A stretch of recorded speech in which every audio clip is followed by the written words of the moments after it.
Oh, man. Hear the call of the kingdom to reach out to the lost with the mercy of heaven, the humility of Christ. Seeking justly before him, loving all that is right, that the light of Christ may shine through us. King of heaven, we will answer the call, we will follow, bringing hope to the world, filled with passion, filled with power to proclaim salvation in Jesus' name. Remember that song? I thought I forget. Yeah, man. Takes you back, doesn't it? That it does. And of course, don't forget, these are the days of Elijah. Oh, that brings me back.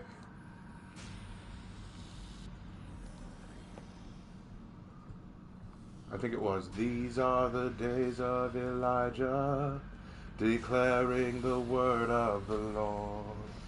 And these are the days of your servant Moses, righteousness being restored. And though these are days of great trials, of famine and darkness and sword, still we are the voice in the desert, crying, prepare ye the way of the Lord. Behold, he comes, riding on the cloud, shining like this. Okay, good. I can stop singing. Awesome. Welcome, everybody, to another For Honor Friday. We are getting ready to embark in another courageous crusade through the world of Heathmore and partake in the Warrior's Vows. Yes, Warrior's Vows. Honestly, Hannah drew Claire in a wedding dress, and I didn't want to keep reusing old pictures, so I just used that one and came up with a clever name that might go with it. There is no other reason. So today, I have been asked to involve one of my other followers, one of my fans. The great Archaeus, I just want to read this out. The great Arachnus, he says, ever consider making covers, lol. No, I've never considered that. Yes, Frog sings. It would be Frog sings. Ribbit. So, Croak. You just keep singing. They have to do a cover of Kent McCall's album. Yeah, let's get Kent McCall's album out. I can sing along to it, because that's what we did. We sang that way Honcho can find you and kill you. Like, what was the one song you said you never wanted to hear at church, like, mess with? Well, they were allowed to sing it, but if they did it contemporary style, I would kill them. What is it? Christ alone. Oh, okay. Because, let me tell you, you do not know how infuriated I was getting looking through Spotify, and everybody has to give it their own little twisted version. No, original, orchestral, and chorus singing. If any of you, heaven help you if you try and add a country twist to it, I will kill you. Country doesn't bother because it's already kind of country. It's when you add that kind of, I don't know, like... It's the faux country, like... Yeah, that annoys me. Anyway, so tonight we have Azurus joining us. I hope that you're doing well tonight, Azurus. We're going to have some fun. As usual, we're going to... Oh, hold on, what's this? Oh my gosh, the Knights won a campaign? It means nothing now. Pinch me, I'm dreaming. I can't remember the last time that happened. I think we can all agree that the faction war is kind of bupkis right now. Anyway, let's go ahead and jump right into going to battle. But I don't know, Azurus, is your mic turned on? Do you want to say anything? I guess not. Okay, either that or I can't hear it. Regardless, let's get going. Enter Dominion. We'll do a few Dominion matches, then we'll jump over to Breach.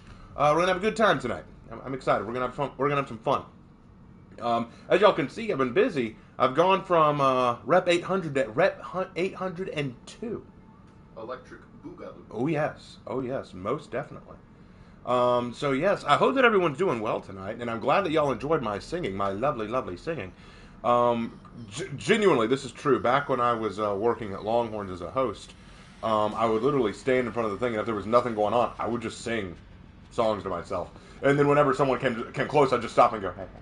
Like, just kind of wave at them like... Well, the key is to gaslight to make them think they're crazy. It's like, were you just singing? What? No. What? No, I wasn't singing. I don't know what you're talking about. All right, so on the team we got a Warmonger, a Shaman, and the enemy team, and the other guy looks like he's going to pick a Goki, so I better go Wu Lin to keep things balanced. Len. Woo, Len. Let's see. Oh, Well, it's a Vanguard Assassin and Heavy, so I better go Hybridi. Yeah. Kensei Kaiser asks if he can jump in the next match. Kensei Kaiser? His name is King Halo 516. Okay. Once this is done, we will pull out and I will add you. Hey, there's one. Not a problem.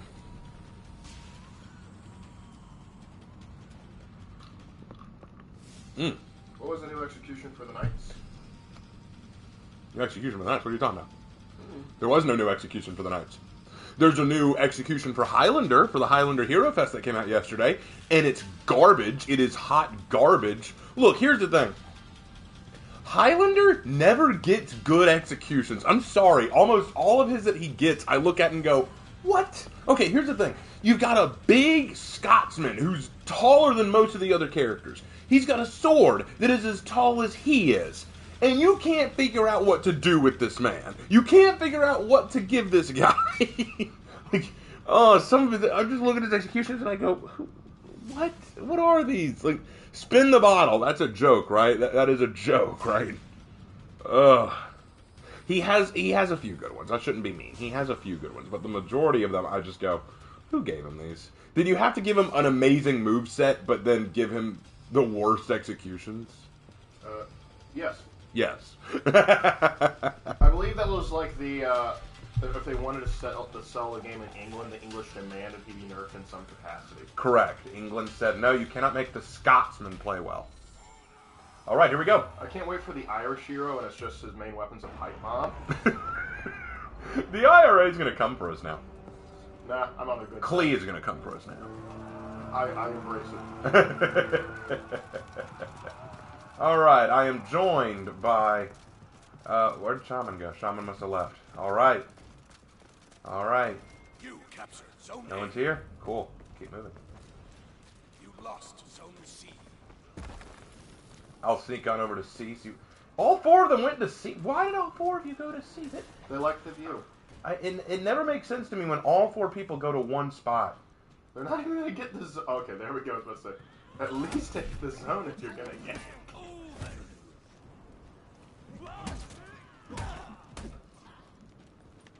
Is Warmonger execution any good? I like it. Oh, crap.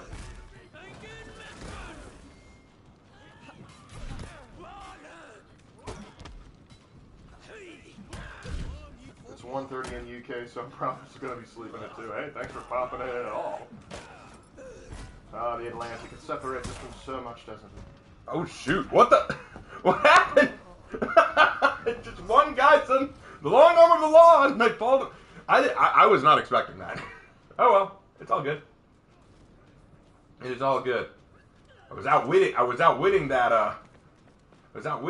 Jormungandr. Wait, Fated Eagle says sorry. Which one's Fated Eagle? He's one of the Lawbringers? Okay. Raven, who's the character you hate the most?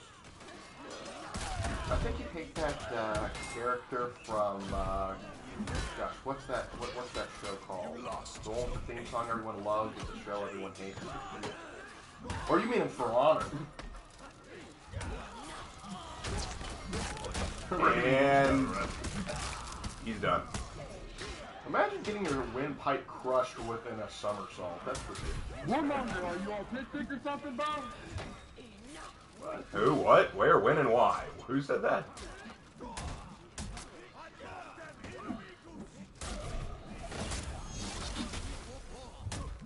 I quite understand him. You captured Zone A. Irish here will throw potatoes at his feet. No, that's like the first. Oh, shoot. Man. All right, these Lawbringers, I've been, each time I've died, it's been to those two working in conjunction with each other. Well, you know, cops have to travel in pairs. You know that, I mean, right? they are partners, yeah.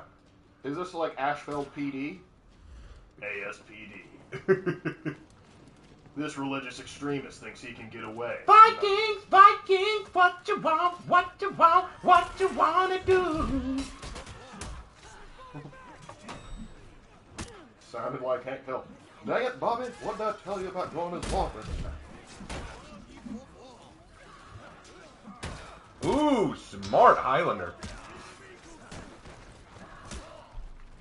Hey Raven, will you ever make a Kensei story? I like all the stories you make for the characters. Oh yeah, Kensei's one that could come out. Did you vote for them in the Yeah, guys, keep an eye on the community tab. We post polls up there. Yeah, I put polls up there for when I do the Legends videos and what'll be done.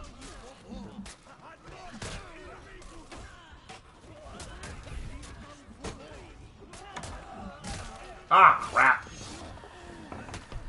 They've got 3 Lawbringers and a Yorn. I just realized that. I knew they had 2, but I didn't know they had 3. It's not a problem, I'm just surprised.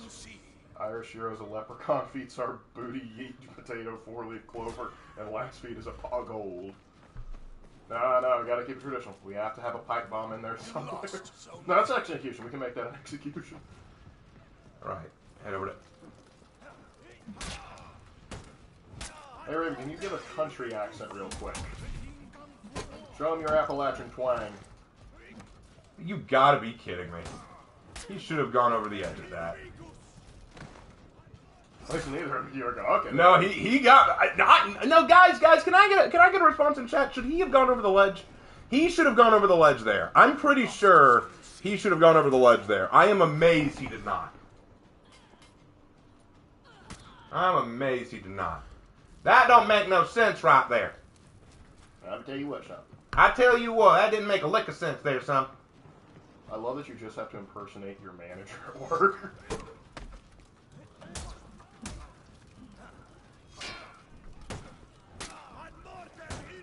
Crap. Okay, they're saying one person says he should have fallen off, another person says, hello, I am late. Good to see you, brother Warcraft.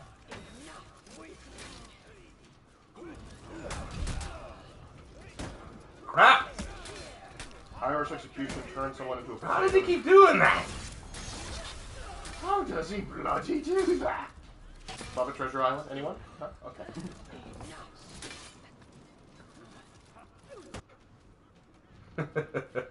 Well, we're not going to win this one. How am I doing, by the way? 3 kills, 5 deaths? That sounds about right. that sounds well, perfect. I guess there's a song for this occasion. I fought the law And the law won. I fought the law and the law won. No! How do you keep getting revenge? What are you, an anime pro tag? There, you're done. Jeez. Behold the power of stick. If I can get him alone, I'm not too bad.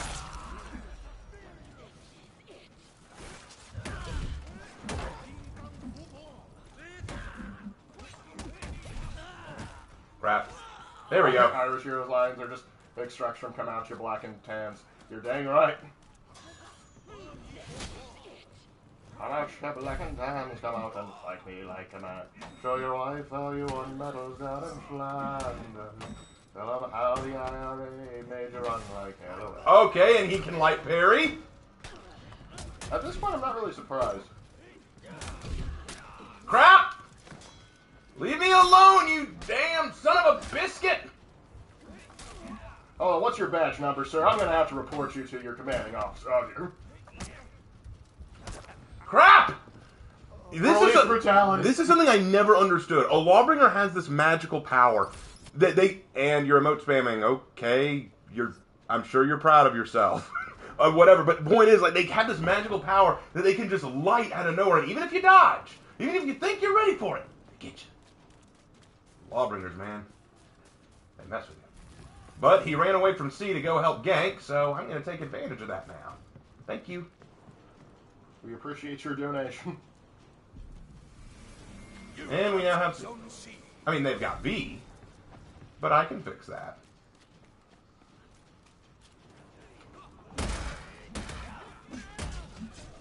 The bird is angry.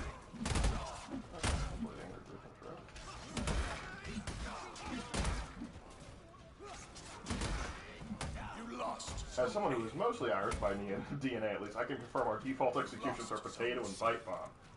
There, I turned B around. I'll take C back. You again, I'm so sick of you.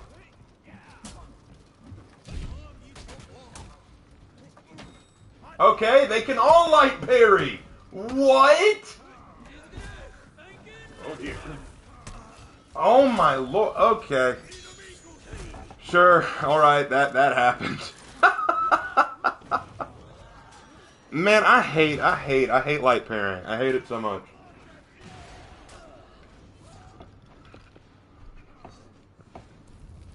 I hate light pairing so much. Lark was saying the other day that they should just get rid of it. I don't think they should get rid of it, but for God's sake, either make it easier to do or make it harder to do. I cannot do it. I have tried so many times. I've tried teaching myself. I've tried practicing. I've tried so many ways to get better at light pairing. I am balls at light pairing. That's what it is. I cannot do it. So it always makes me mad when I come up against players who can just, do it without even trying. It's almost like, damn. Like, I was once up against this guy, right?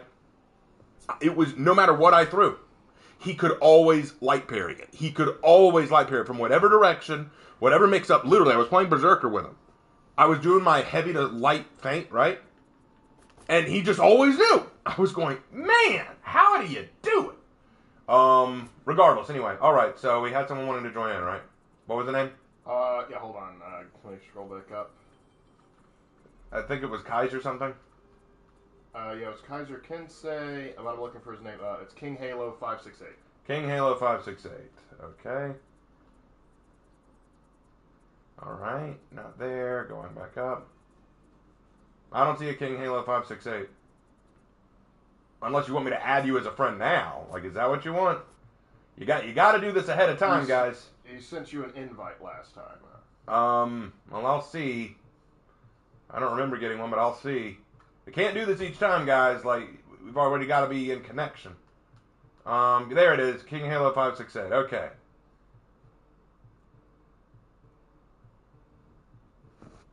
Hold on. I'm getting Discord audio here. Hold on. Yellow.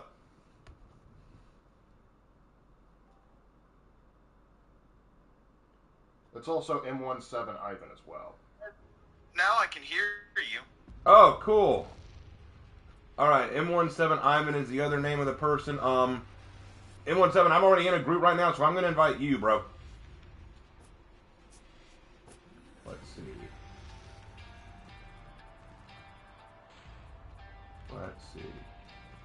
Have you been, Raven? It's the first time we've ever voice chat. I believe it is, yes. You guys are hearing Azurus right now. This is the first time I think we've ever voice chatted. I haven't voice chatted with a lot of my followers, honestly. But I am okay, all things considered. Been better, but doing okay, all things considered. It's been a rough week. Rough last 2 weeks, actually. I feel like I'm playing with the pros, yet I'm pretty much a casual. Yeah, I'm a casual too. I'm not a pro. I guarantee you I'm not a pro. Alright, well, we've got everyone in now. Let's go ahead and jump back into Dominion. Alright. This will probably be all the people I invite for tonight, guys, because I can't keep pausing after every match to invite new people. That's just not happening. So we've got the people we're going with tonight. After we do, I'd say... When I actually texted a few hours before. Yes, you did, I remember. But alright, Lark, what's chat doing right now? They're asking questions and such. Laura, so they're asking questions. Like, what's our favorite ice cream flavor? Oh, that's easy. Chocolate, throw some strawberries on it. That is me. Fudge brownie. That is me all day. Alright, let's see. Fighting with you boys. M17, is that you, brah? I can barely hear Ivan. Yeah, that's me. I can hear Ivan. Yeah, I got him now. Alright. Yo, his Kensei's actually looking pretty good. He's got the all-white style, man. Mike might sound a bit messed up. I'm gonna go Nibbles. I have not gone Nibbles in some time. Thank you. I'm actually surprised that we don't see more all-white characters, because historically white has the association of death with it. But we Indeed. see a lot more other colors. Because they don't want to get blood on it. Blood is harder to get out on white. That would be my reason. There's something I didn't know. Yeah. And, Arachnicus, we have played Vermintide 2. We thought it was okay. Yeah, Vermintide was okay. I mean, it was fine. We're really looking for is the 40k area. Yes, I want a 40k version of 40. Yeah, Although, isn't that that's Arctide. That's Dark Tide. Dark Tide, yes. Same developer and everything. Dark Tide is in. Okay, that'll be interesting. Apparently, the character creation is god tier. That's what I've heard. Okay, But the game I'm really looking forward to is Blight. Oh. That looks fun. If you guys haven't heard about Blight, go check that out. That's what really. I'm waiting for Blight as well. It looks awesome. Yeah, that looks amazing. Like, think zombie apocalypse, but in the medieval age, and you play a knight, but there's also, like, stealth elements involved. It's kind of like, okay, if you kind of, like, took The Last of Us, or the concept of it, don't actually take the story mode of Last of Us, it's garbage. But if you took the gameplay style of Last of Us, and made it a knight instead, that's kind of what it is. And I'm kind of like, I'm there. Because I actually enjoyed the first Last of Us game. I liked it. I liked the first Last of Us. The second one is garbage. No one can defend it. The second one, I feel like killing off Joel was an objectively bad mistake. It was Yeah, the second writing. one was absolute trash. Oh, the writing was terrible. Writing was terrible. Yep. And wow, this is very important. Yeah. This one. Oh, certainly. Raven, Lark, what is your opinion on the Costco hot dogs? Well, to quote the CEO, if you raise the price, I'll shoot you. The Costco hot dog. It's like Arizona sweet tea. You don't raise the price. Never raise the price. Bad things Raven, happen. who's your actual main? I don't have one.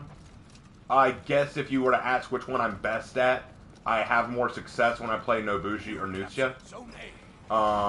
Nusha is a surprising one. People say She is. been She is rejected, objectively no? the weakest character in the game. She is objectively the weakest character in the game, I'd argue. And she's been given the least love out of all the characters. What the? How did he do that? How do you, in the middle of a charge thing, like, guard break someone? And Well, he did. There was no indicator that he was going to guard break. It just suddenly, while he was mid-motion, suddenly it acted like I got guard broken. I know. That was weird. Lark, you saw that. I saw that, because like, I saw the indicator for you like you got guard broken, but he didn't stop what he was doing. No, he was still mid-attack, and then suddenly my body acted like I'd been guard broken, but I was not guard broken. He didn't. Maybe there was a lag issue or a latency. That wouldn't be a lag because you would have had to stop what he was doing to do that. I was so close to killing that Centurion. I thought I was about to 2v1. Raven, second sooner, man. That's all right, dude.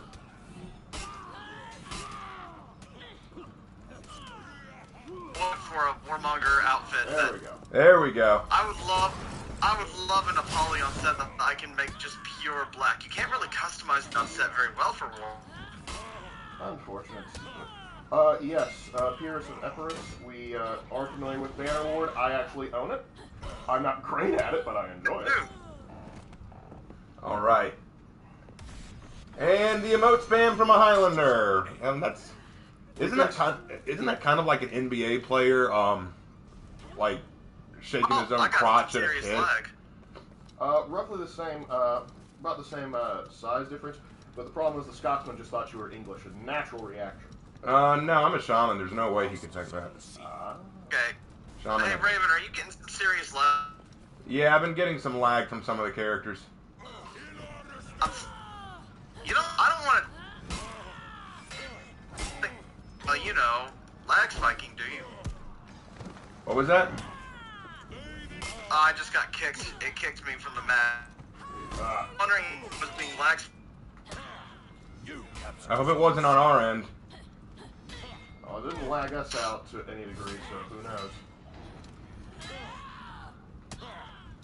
That sucks. I was actually doing quite well. That's why I kicked you. Well, Do good. Well, our latency's a little high.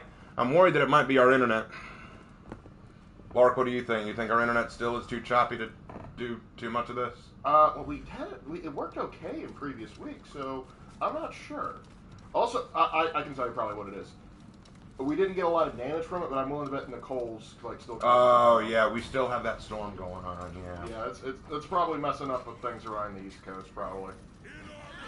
Raven, to your gameplay, but when you match, can you bring it? All right. Lost Zone C. I want Ubisoft servers. They've all.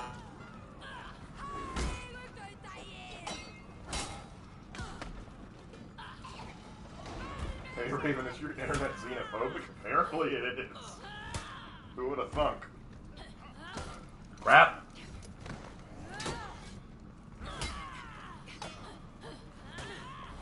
Big boy.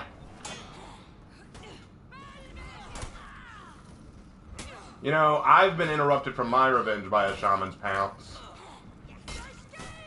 I guess it's a mass ratio thing? Oh!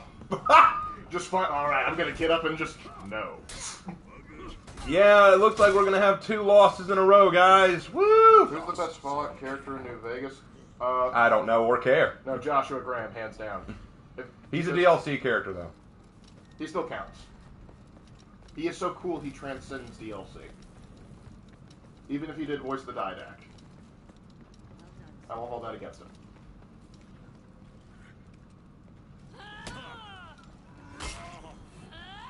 Alright, let's see.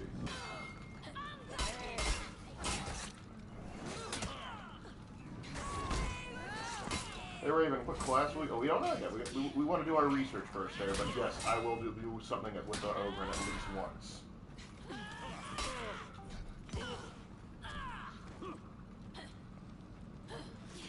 Is this really what we're gonna do right now?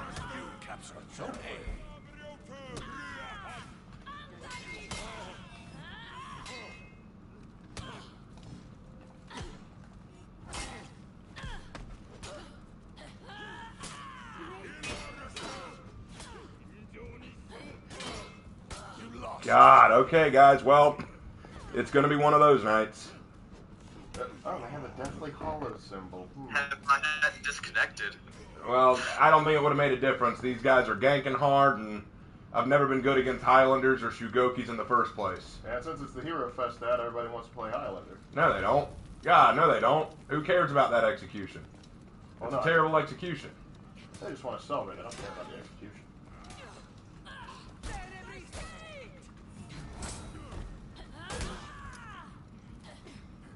The rats went out of my skin. What do you do to prevent this? Good PR.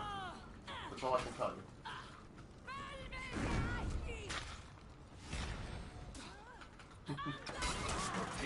is breaking.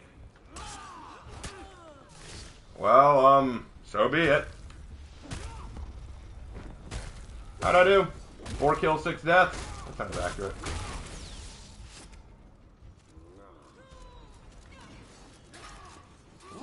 Okay, well, That was a thing. it's gonna be one of those evenings, guys, just saying. Have we ever heard of a composer called the Fat Rat? No, I'm familiar with him. no, I don't know. I don't know that one. I'll wait for a re-invite. Hopefully Yubi won't mess with me this time. Hopefully. And are they emote spamming? Well, yeah. Yes, they are. Oh. And, Highlander, sorry. No, you're not. You are proud of what you did. I don't think anyone uses the game chat for actually what it's supposed to be used If we for. can, They never if we did. can stick around in this match, I'll be bagging that Highlander for the rest of the next game. Nah, I've got to re-invite, Azurus, so I'm gonna pull out to invite him. Yeah, thanks Ubisoft. You got it. Go ahead. Hey, Lark, are you planning on doing a Lamentations of the Resistance Let me from tell the you, Star Wars sequels? Ubisoft can It be a is on real the problem list. sometimes. Alright, let's go back in. Oh, wait, no, hold on. He hasn't joined yet. Sorry, thought he was already in. Did you get the invite? I accepted it, but Give me something just a happened. second, I'm I'll working on my try one more royalty. time. Alright, if this doesn't work, I'm gonna have to, like, just do it solo, because we can't keep stopping every match to invite people. Alright, here we There go. we go. Alright, here we go. I understand. It's just I blame Ubisoft mainly. Their servers have always been horrible. Well, I also blame our internet because, Hurricane Nicole blew through here recently, and that's caused all kinds of power and internet damage for a lot of people in the area. So that's part of it too, I think. But regardless of that, we've always had bad luck playing with people during the stream. Yeah. It If we feels had like one- Hurricane Ian just hit, then we had another one. It's like it felt too soon, back to back. Florida it doesn't matter. If there's a chance Florida's going to get hit by one and then we get close. It to is. like It was way Roxy. too soon over there in Florida. I have a feeling. Alright, well what else is chat doing, bro? How do you guys keep naming these hurricanes? There's actually a list of names. You can actually go up online and look They have the names picked out for like the next 8 years, and they just recycle them. Once like a hurricane gets too deadly, though, they will like retire a name and replace it with another one. Yep, I think they replaced Katrina. Yeah, Okay. Katrina, Matthew, and like Hugo, they've all been Sandy as well. Yeah, if it gets like a category 1 or 2 and it actually makes landfall, it's probably gonna hurt at least somebody, and then it'll be retired. All right. Is there a hurricane? That guy, Give it time. that guy in your chat is a Chad. Father Chuckles. He has an awesome username. That is a good name. Father Chuckles. Father Chuckles. The honor doxing.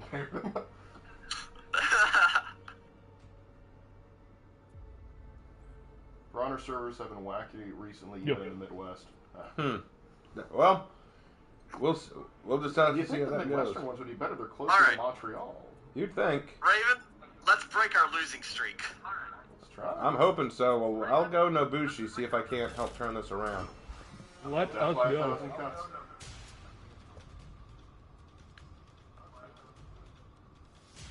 I'll go the Pink Menace. So as for this one, if you weren't aware, my fucking Orochi is Ruby themed. It is just... That is a clean Orochi. That is very clean. That Orochi is looking pretty nice. Thank you. I love how everyone's Thank dark you. colored except for the Nobushi. That's because they're the background singers. The Nobushi's the lead singer, the rest are all background singers in this girl group. No, it's like the pop idol with the bodyguard. Yeah, you listen, you don't... All right, you sweaty weed, you stay back there. Hands off the There is idol. your I love tall, buff goth GF. I love it. Alright, they've got Lawbringer, Shinobi, two Goth Mommy, Shinobi, yeah. and Zhang Ah, Dragoon. JJ, thanks. So I am guessing. Yeah, I think I know how they're gonna play this one. Alright, well, we'll go with what we got. We know that the Shinobis are going to spam. We know that. Yeah, that's for sure. Lawbringer he's probably gonna stick close to JJ. Jedi Knight. What a creative and original username. Yeah, in he's a good the dude. chat. How creative. Alright. Let's see. What else is going on in chat, bro?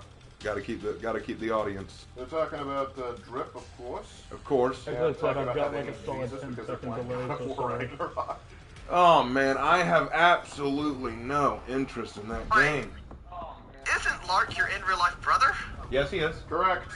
Oh, hey Lark, I liked your Lamentations on Skyrim when Yep. it came to the Stormcloaks and Imperials. Yo, I loved it, man. Oh, thank you. Thank you kindly. Maybe you should do some Lamentations on the one and only true Okay, let's waifu, see here. Apollyon. The Apollyon stuff is mostly Raven's domain. Like he's did the who is Apollyon versus Astria. So he's got the. I don't think there's anything else I could say that Raven hasn't already said on that. But I have toyed with the idea of the Blackstone Legion. But I got a lot on my plate. Ah! Getting hit more by my teammates than the enemy. We're just trying to feel the revenge, man.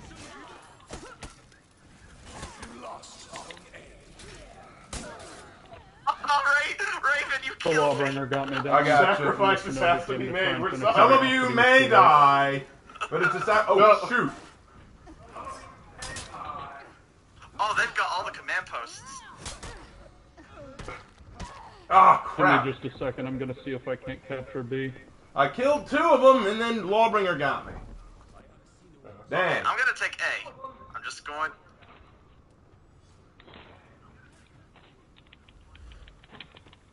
Divide their forces. I'm going to C. They have to split up to deal with all. Okay, they're ganking up on Ivan. Because of course they are. I'm going to take C while they're busy. C will be ours momentarily. One of them's going to try to leave. You captured Okay, C is ours. We took A. You captured Zone A. I'm gonna come down and help you, Raven, and when I'm done healing. Okay, light barrier. Why is it so many people can just light parry like they're gods? I can't do that. I'm on PC. I could tell he was going for light parries. That's pretty much all Has Lawbringer. Freeze talked about light parrying? He has, but I'm just garbage. There, he's done. That's okay, I have trouble with regular low parry. I'm gonna loop back around and see if I and the can't claw hold slash. A. Go and hold A for us. One of them's gonna go there if they're smart.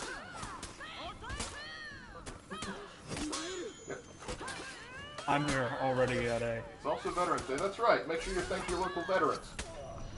Oh, I did. I Excellent. was able to hold off that Lawbringer and that JJ for a while, but it was getting difficult.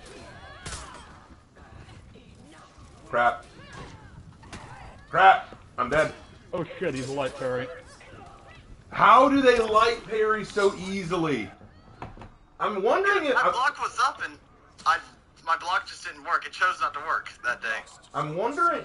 I hate to be the guy who just shouts, Scripter! I don't want to be that guy. But there are times I do wonder, there's no way you can parry that easily. I mean, here's the thing. I've noticed that cheating is more common in games like For Honor compared to, say, Battlefield. You know, it's just... I don't know why For Honor just does that to people.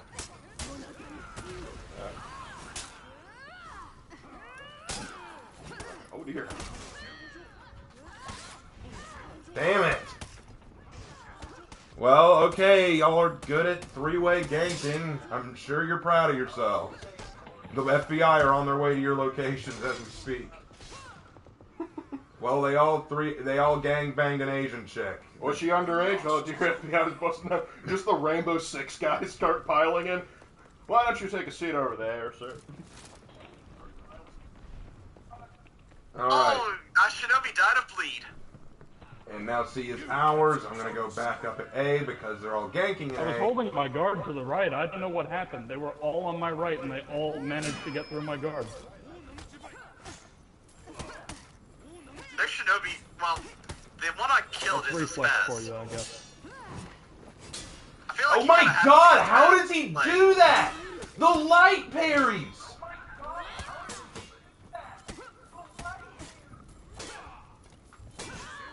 That JJ, I don't know how he's doing it. How the hell does he do that? He has light parried me 3 times in a row. Chat, what is your thought? What is your thought? How do you think he's doing it? Oh, I got ganked. Well, I was about to kill the Shinobi again. I do not think But we're gonna break this losing streak. Well, For Honor keeps putting us up against pros who can light parry everything clearly. Well, no, it's just the JJ who's doing it. Why can't we get someone like that on our team? I mean, at least see that we're on a losing streak, UV, right? We'll see. Oh, it's nano machines. Oh, really? Oh, I'm gonna go to A, pop my corruption.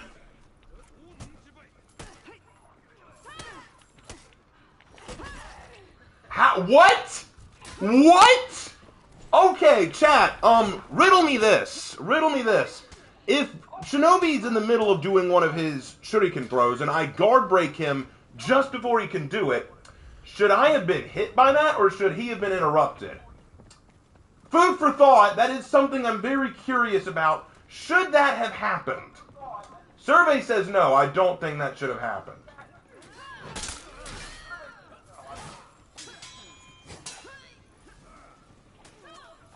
Oh, dang it.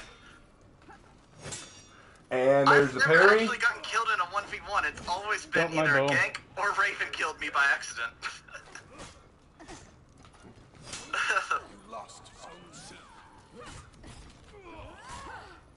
God damn it, guys. I'm All gonna right, take this is turning into a real bad night, guys. Just letting you know.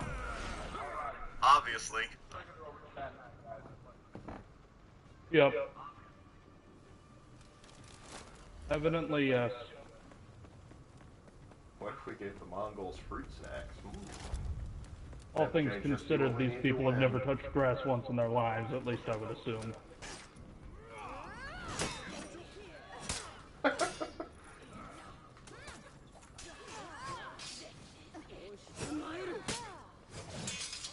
must have a better Give me a game. minute. Yeah, I'm gonna it's loop probably back around and the start gaming playing chair. objectives.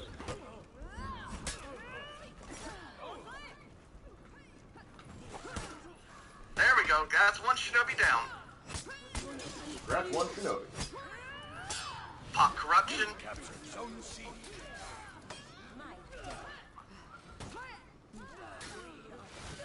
Hello? Remember how you ganked me? Turnabout's fair Pussy play, ass isn't lawbringer it? That running it away. is. Oh dear. Well, I'm out of stamina and I'm not getting it back anytime soon, so good luck.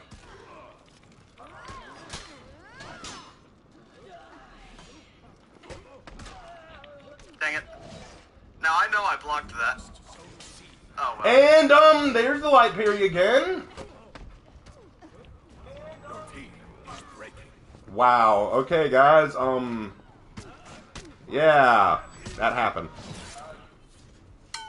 Somebody I'm gonna grab go down C. swinging. Death comes for us all. A warrior does not let that stop him from doing what must be done. Anyway, what's chat saying right now, Lark? Right Let's this not worry about fucking that. Let's moment, worry we about need chat. What's going somebody on? C. Shinobi, how many throwing stars do you need? Let's see. How fast do the shuriken feet recharge? I'm not sure. Pretty It's fast. It's like 2 tier. I don't know the numbers there, so I don't know. You Yeah. captured What Zone else? C. Yeah, so let's My see. last stand. When pairing for me, my brain just says, you gotta attack left, I parry left. My brain gives me my guess, I follow through. Does it work all the time? For me, so personally, no, not really. What class would Chris Hansen be? Run away now, JJ. Why are you running? You captured Zone A. Why is he running? That's a good Your question. team is breaking.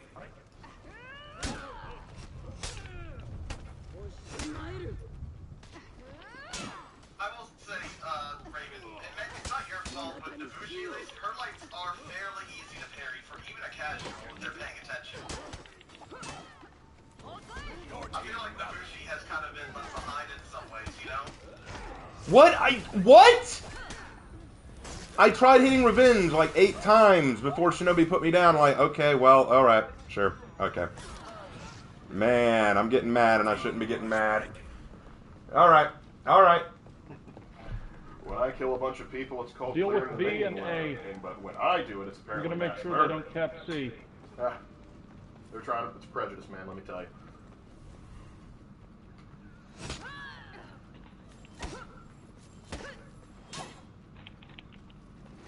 That's a kill for me.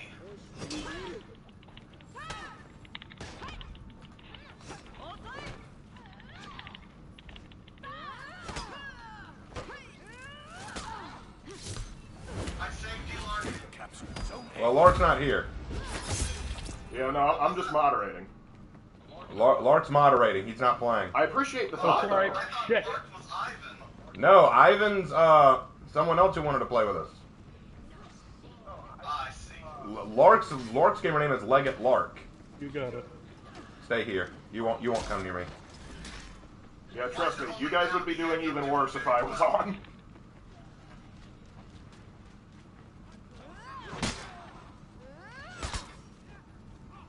That's ridiculous. Only at the end do I get on my game. Hey, you know, sometimes you gotta be pushed to the limit. Back up, nailed on. You guys think I should change my username? Oh, Jedi, no, you keep your username. We like it. It's fine. Oh, just like Terry.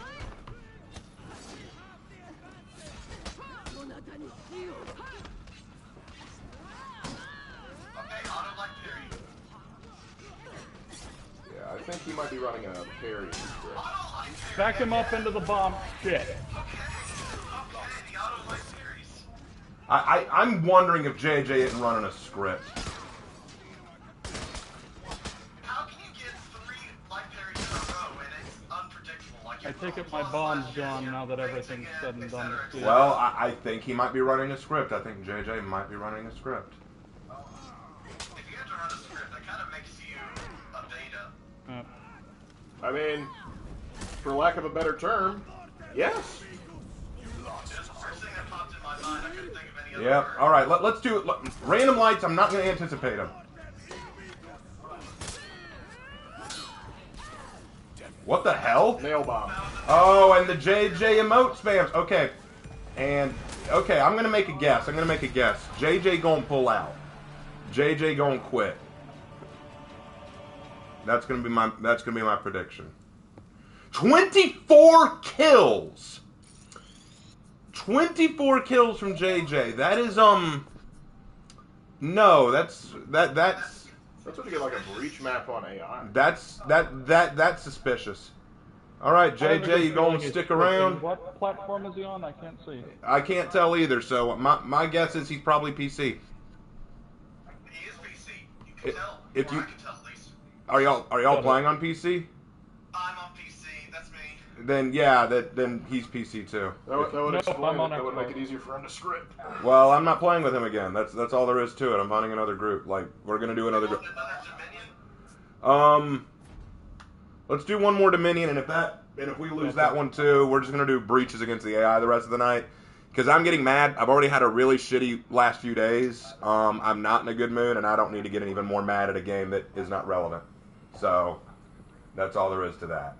I mean, when you're playing For Honor, getting mad You is got much it. of the territory. No, I can have a good time. There are nights where I can do really shitty and just whatever. It's what it is. But tonight I'm not in the best of moods, so I'm just gonna chill. I need to chill out. That's all there is to it. Like my community, like you guys need to remember, like my community comes first, and they don't need to see me rage over a game that does not matter. It is a game at the end of the day. If I can't have fun even when I'm losing, I don't need to make content for it. Because sometimes you lose. Sometimes you go up against scripters. Sometimes you come up against people who are genuinely good. They're not scripters, but they're just genuinely good. And in those moments, I can either choose to be an asshole, or I can choose to shrug it off and say, "Oh well, bad night." And if I can't shrug it off, I need to put up the game. The people who only stay in a 4-man ganking squad. Well, they exist. Yeah. But I can't let them dictate how I feel.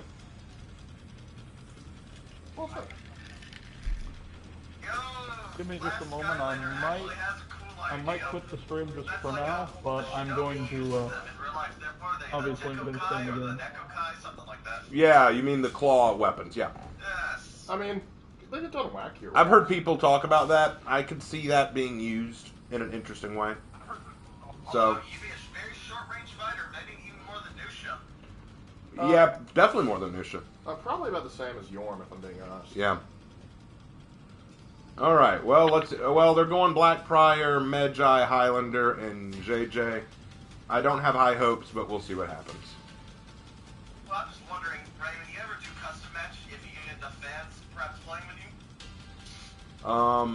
I mean, yeah, if I ever get enough fans doing it, maybe I'll dedicate a night to just custom matches. But right now, I'm just trying to make sure that my station can handle having a bunch of people on. Yep. And besides, I probably have to plan those in advance, and I'm just planning on playing tonight, that's all. But we're not going to throw the idea out entirely. Just put it off to the future. Alright, so how's chat doing? They're doing good. Mercy sends us a kitty in a box with a heart, so personally I feel Appreciate that. I will sell the box and keep the kitty and make some money from the box. It's a nice Because I need the money! Go B, where are you going? Well, considering that I'm conk, I might as well go to A. Well, actually, it looks like Warlord's going to set his sights on A, so I'm going to follow him. Yep, We'll double team Ivan A. are taking B Oh together. dear. Ivan, when we take B, what, you gonna go C or A? Go back up to... One of you needs to go back up to A because there's 3 up there. Alright, Ivan's going there. That means I've got C. Well, never mind. I see Highlander come to B. I'll intercept him. The power of Cap. Oh, come on, Highlander.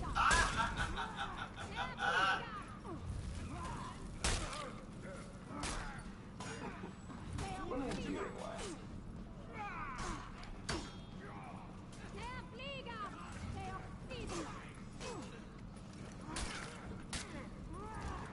And Highlander is dead. Good. 1-1v1. And I got JJ. I outread him. We may break our losing streak. We're on to Don't jinx us now. Don't jinx us now. Don't count them chickens before they hatch now, son. Raven, I should tell you, I'm a beacon for bad luck. Don't worry. We've dealt with bad luck before. Yep. It's all good. Just don't jinx us with saying stuff like that. I'm gonna heal up in B, and then I'll go back up Warlord. Of course, he is doing the classic reverse psychology jinx. Keep. Now I'm gonna push B. All right, I'm gonna go to A. You lost Zone A. Hello, boys. Oh dear.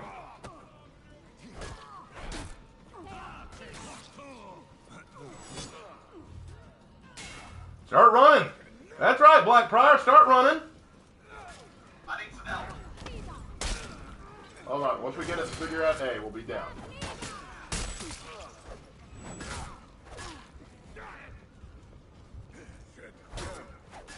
Dang it. His light got me. Blinded by the light. There we go. Got Medjai down. Now if you'll pick me up. You raise me up. So I can stand on mountains. Oh, and this was in the comment section. Static Ethan says, Finn Conk's voice is so cute. Your opinions on? Do you think she has a cute voice? I like her voice. I just wish that they had more lines for her. Yeah. No, back off, Highlander. We call this maneuver Hadrian's Wall.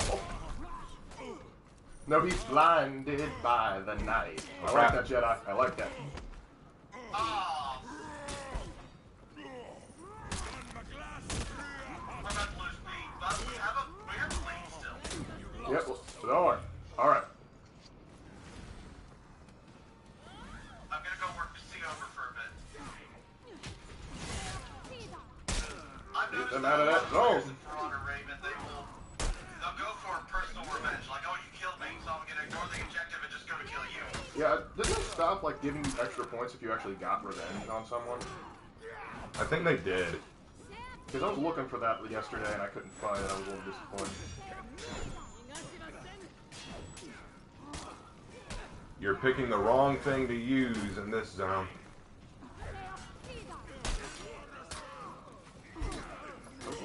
Crap. He got me. Oh, yeah. Kill Blackfriar. Oh, yeah. Apparently Kevin Conroy, Batman voice actor, passed away. Yes, I heard about that. Yeah, I heard that he died. No history guy, not tonight. We have all we can take right now.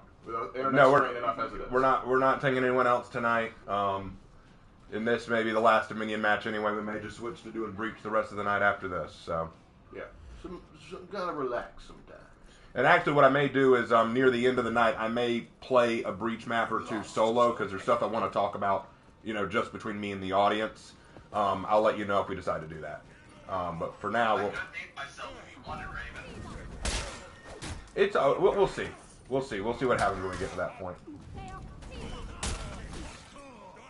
Is this how we're going to do it, boys?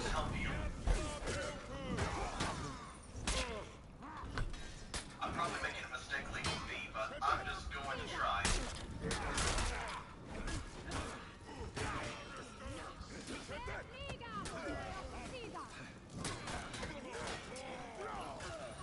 This is a wacky time and A. It's Not up. gonna be revenge. I'm not going to. Medjai already has revenge. He's just waiting to pop it. Oh, no. Is he already popped? He's already popped. He's dead. All right, I'm going to stay here and heal. Someone else go to B. We need to take that back. Has anyone noticed that all of Conk's top heavies are just repeats, but they don't even flow? It's just a start heavy repeating and it looks choppy as hell. I've noticed that, but it doesn't bother me.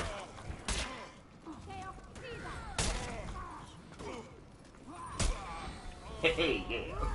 Call this some good old-fashioned revenge. No, we're gonna get that crick out of your oh dear. Oh, please don't get a lawyer. Ivan's in trouble in Zone B. I'm gonna go to him. It's static eat. You don't talk about such things. I'm going down to back him up. Well, never mind. If it's 3-on-3, you don't need me to go down there. I'll just stay. Let's see.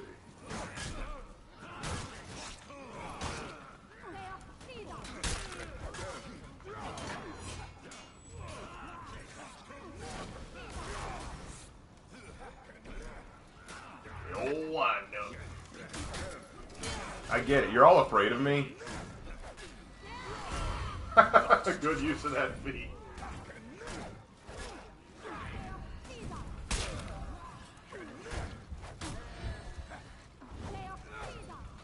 Ooh, not today. I'm putting down this animal. And I got the revive off. All right.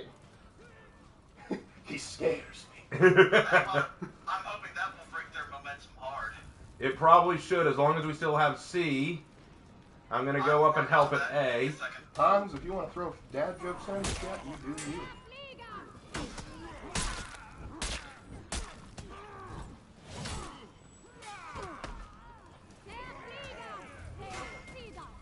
We've got him on the run. To quote Han Solo, hey, great work, kid. Don't get cocky.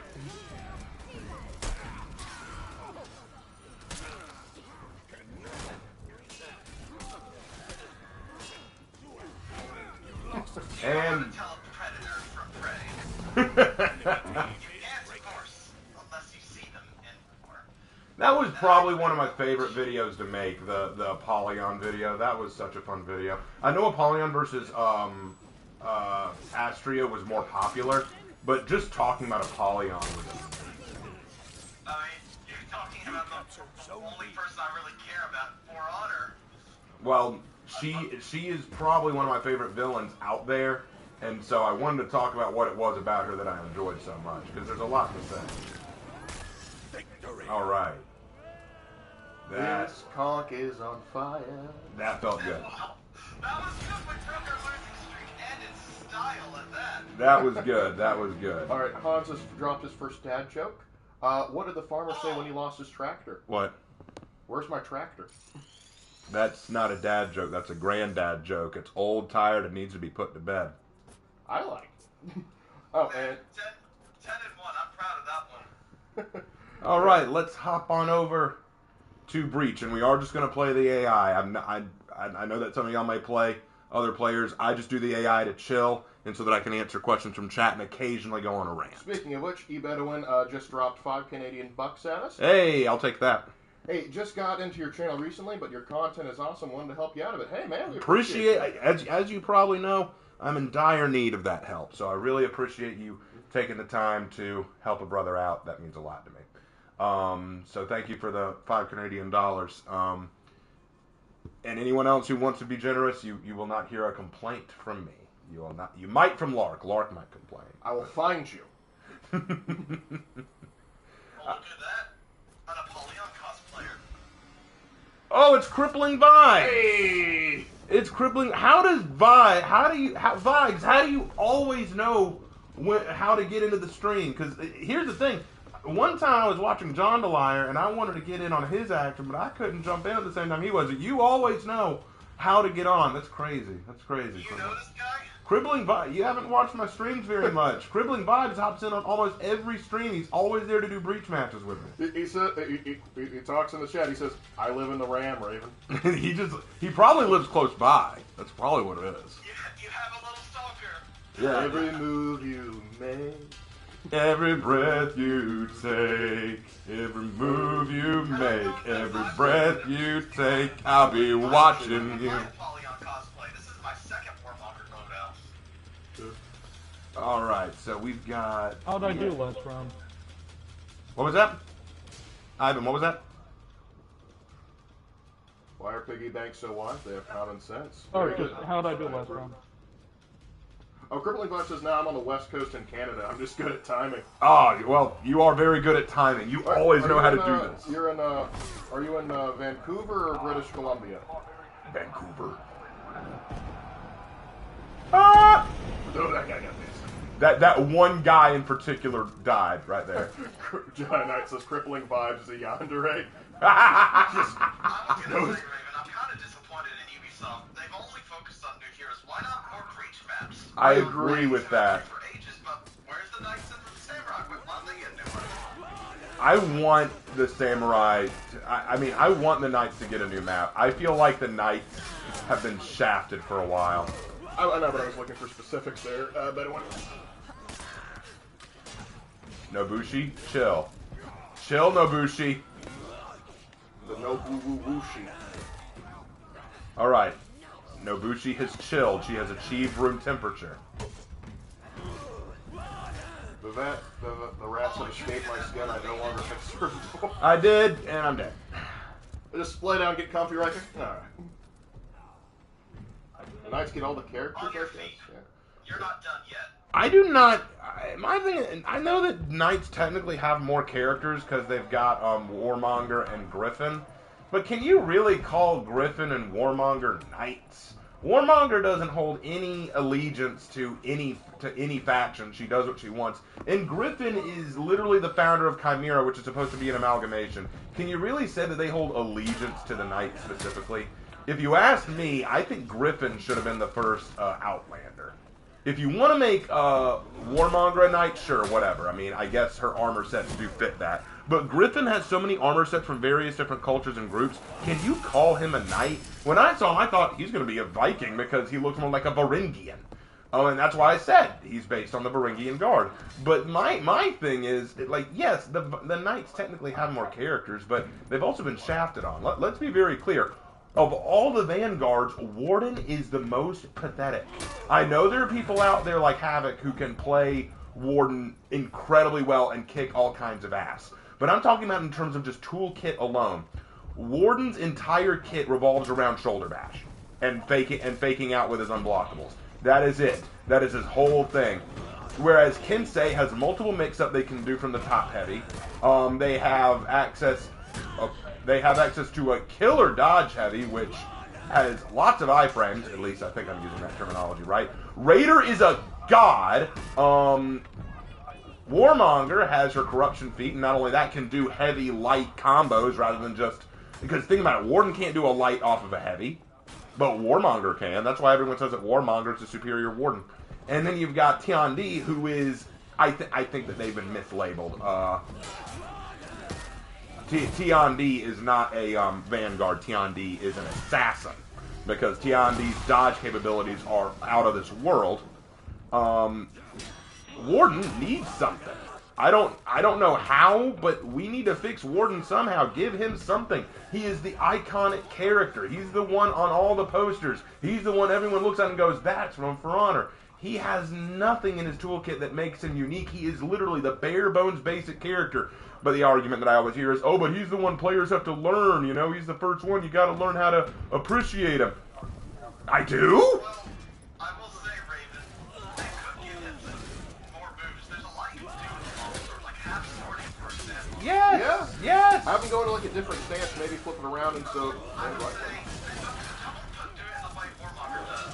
They after a parry, go for a pommel strike, and you can either go for a, your two lights, or maybe you have time to go in straight to shoulder bash.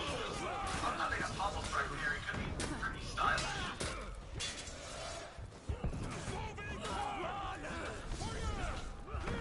Come on, come on, come on!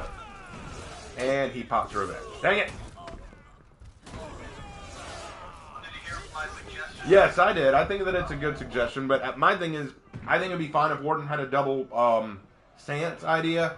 I think that him using the cross guard as a part of his weapon set would be a good idea. There are things you can do, but I think my point is that there's a lot, they could do a lot with Warden, and they don't. And given what they've done with a lot of other characters, I feel it's kind of a shame. Now, He says. I was gonna say something about your idea of chivalric ideas as a warmonger. Not all knights held the same codes and beliefs across the world. Yep, I know that. They have their own codes, and warmongers, perhaps, we don't know, Ubisoft hasn't told us, but perhaps they have their own set of codes to abide by. I'm aware of that, and I'm sure that Warmonger has their own code to live by. Never said that they didn't. But my issue is that Warmonger doesn't ally themselves with the knights. In this world, where allegiance to your faction is what matters, the Warmongers hold no allegiance to the knights. Their goal is to spread war all around, and whoever gets in their way is an enemy, and that includes the knights. So they don't hold an allegiance to the knights. They may have their own code of chivalry. They may have their own code of honor and code of conduct. But it does not mean that they support the knights in everything they do. If the knight order stands in their way, they'll kill them, and that was the point I'm making. I'm sure they have their own code of conduct. it does not mean that they support the knights. I feel the same way about Kyoshin. He doesn't necessarily support the samurai. He supports balance, and he's going to restore that balance. And if that means killing other samurai to do it, them samurai gonna die. So that's what I mean when I say that Warmonger does not necessarily represent the knights.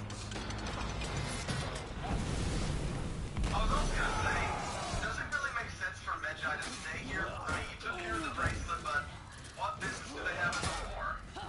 Well, in my story about Teamwa, I explain what they're doing here. Teamwa. Yeah, that's my Medjai Legends video. They're actually based it off of a friend of ours. Just like my pirate one. My pirate one has to do with why the pirates are here.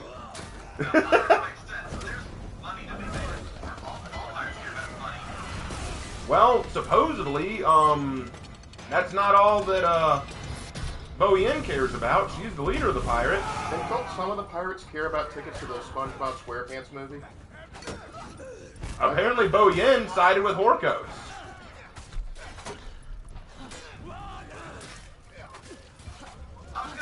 Now there's one thing I've been wanting to get your opinion on, Raven. Sure.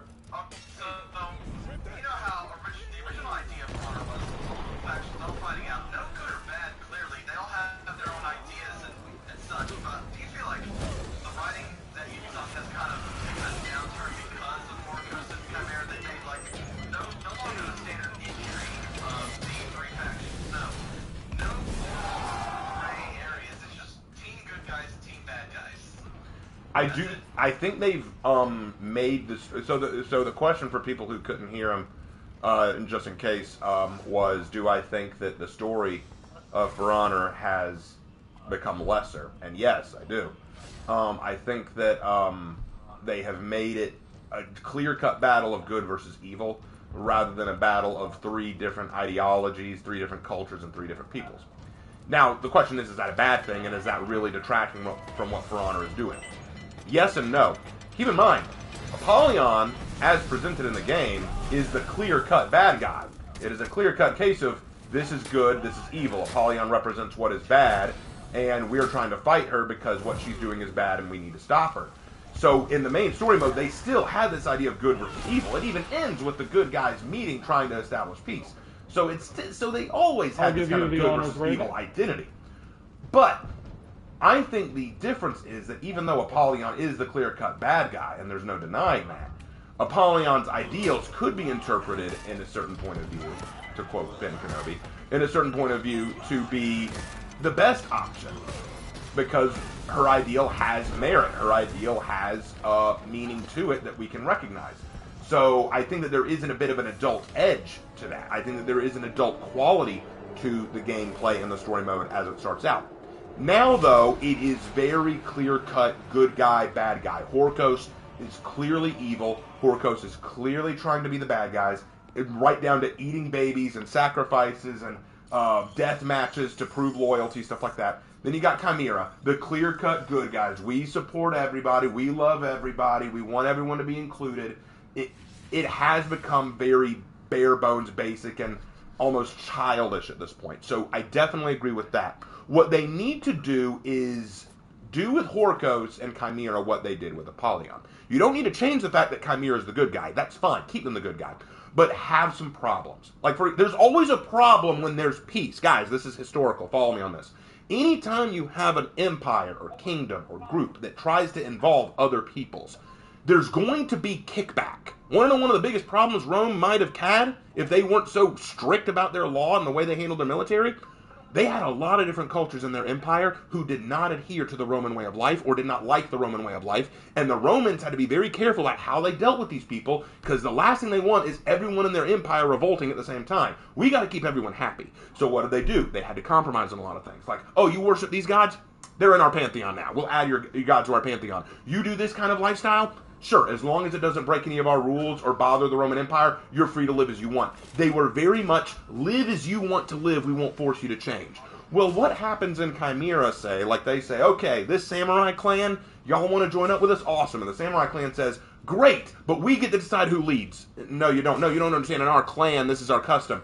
Yeah, but that's not going to work here. What happens when Chimera has to deal with kickback from its own followers and they have to put the hammer down. Well, now people are going to argue, oh, well, Chimera isn't inclusive to everyone. They're not willing to accept anyone because they're going to demand their own rules be followed. And see, by doing that, you create a problem within Chimera, and Chimera is no longer clear-cut. We're the good guy. Now take Horkos. Horkos, keep him the bad guy. I don't care. Keep him the bad guy. I'm glad they're the bad guy. I want Horkos to be the bad guy. Because Astria being the false disciple of Apollyon, being this disciple who's lost her way, I love that. That's a great idea. I don't even think the For Honor developers realize that. I'm pretty sure most of them just think Astria's discount Apollyon, who's just like Apollyon, and they don't realize just how far gone Astria is to Apollyon's legacy. So I don't even think they've realized that, which is hilarious to me, but that's not my point. My point is, what if there was some good qualities to Horkos? Like, for example, I'm not a big fan of the show The Mandalorian. I think it's got some problems, but there is one moment that I really like. This guy from the Empire, after the Empire's been destroyed, by the way, says to the Mandalorian, the Empire, despite all of its faults, brought peace, brought prosperity, brought equality. You know, the Empire did a lot of good things. Sure, it was tyrannical. Sure, it had an evil guy running it. But you cannot deny the benefits it gave to the galaxy. And you know what? There's truth to that. And what if Horkos gave that? Horkos set itself up in Valkenheim. Want to know one of the biggest problems Valkenheim had that we even saw in the story mode? Viking clans fighting each other. Like, that is a problem the Viking clans probably had. Well, guess what? Horkos is going to put that down. No longer are the Viking clans going to fight. Either you swear loyalty to me, or we put you down. And while you may say, hey, that's tyrannical, but guess what? Now Valkenheim is more peaceful than it's ever been before, because they've all sworn loyalty to Horkos. Because keep in mind, Horkos isn't out there to create war, she's out there to rule. That's why she's different from Apollyon. Apollyon didn't want to rule. Astria does. She's a tyrant. That's why in the season where she's revealed, it was called Tyranny, because she's a tyrant. And so that could be a good aspect of her character. Maybe, like you said, Horkos could have, the warmongers could have a clear-cut standard of practice, a standard of living. Maybe they have rules that you have to follow. Maybe some warmongers don't like those rules. Maybe there's rebellions that have to be put down. That's why I created the Sisters of Lupin in the first place. Like, Yeah, you're right. Because I was about to say, many warmongers would see Astria is a pretender. She's not following Napoleon's real ideas. well, you say many.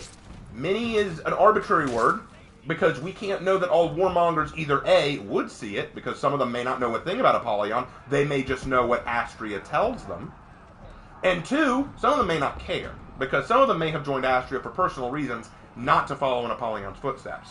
Yeah, we actually have a character that goes down that road. Yeah, we have a character in our story, For Honor and Glory, who lives that way. She knows that Horkos doesn't follow Apollyon's ideals, but then again, she doesn't even like Apollyon that much. She follows Horkos because of a personal reason. Well, she doesn't follow Horkos anymore. She became a warmonger for personal reasons, and Horkos gave her the means to pursue that. My point being, and this comes down to this reality, everyone in these, this is something that I believe in real life too. I don't hate people just because of what they believe or what they stand with. I hate people because they themselves as individuals are evil. Like, don't get me wrong, Hitler was an evil person. I don't like Hitler. But not everyone who fought on Hitler's side was evil themselves. The poor Romanians didn't have a choice. And it's the same thing here. I don't think every member of Horkos is necessarily a complete evil piece of crap like Astria is. And not all of them probably even agree with Apollyon 100%. But maybe they have their own reasons for being there. And exploring those individual stories is how you create good characters. That is the key to writing character. You need to understand who they are as an individual, who they are as a person. And Ivan over here chilling, I love that. Ivan just like, I'm here listening to a freaking lecture from Raven. I wish he'd shut the hell up. This will be on the Great Courses Plus soon enough. Look, no, don't get me. One of my biggest fears is that I ramble too long. Listen, so, the amount of times I've seen in chat going, "What's Raven gonna rant about today?" Oh yeah. I do like to rant, but I do like to rant. Oh, Keanu, what the hell? You're getting on my nerves, man. But my point being, I don't, like I said, I think that they could have written Horkos and Chimera very well if they recognize that individualism and the fact that not everyone is after the same things you are. Griffin, I know a lot of people don't like him, okay? A lot of people don't like Griffin, and you can have your own reasons for not liking him, but I like him for one very clear reason. His story is phenomenal. I love the fact that Griffin wants to turn things around. He wants to make up for the mistakes he made while following Apollyon. He wants to become his own person, and he looks at Astria and he sees a representation of all the ways he got things wrong, and so he wants to make things right by helping to defeat Astria and bringing peace back. But he himself... Now, that's where the fallacy comes in. I was going to say, Raven, have you ever considered...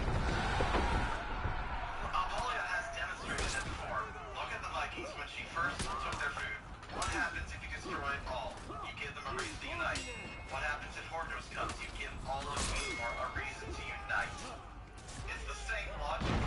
Apollyon's ideas are always based on reality.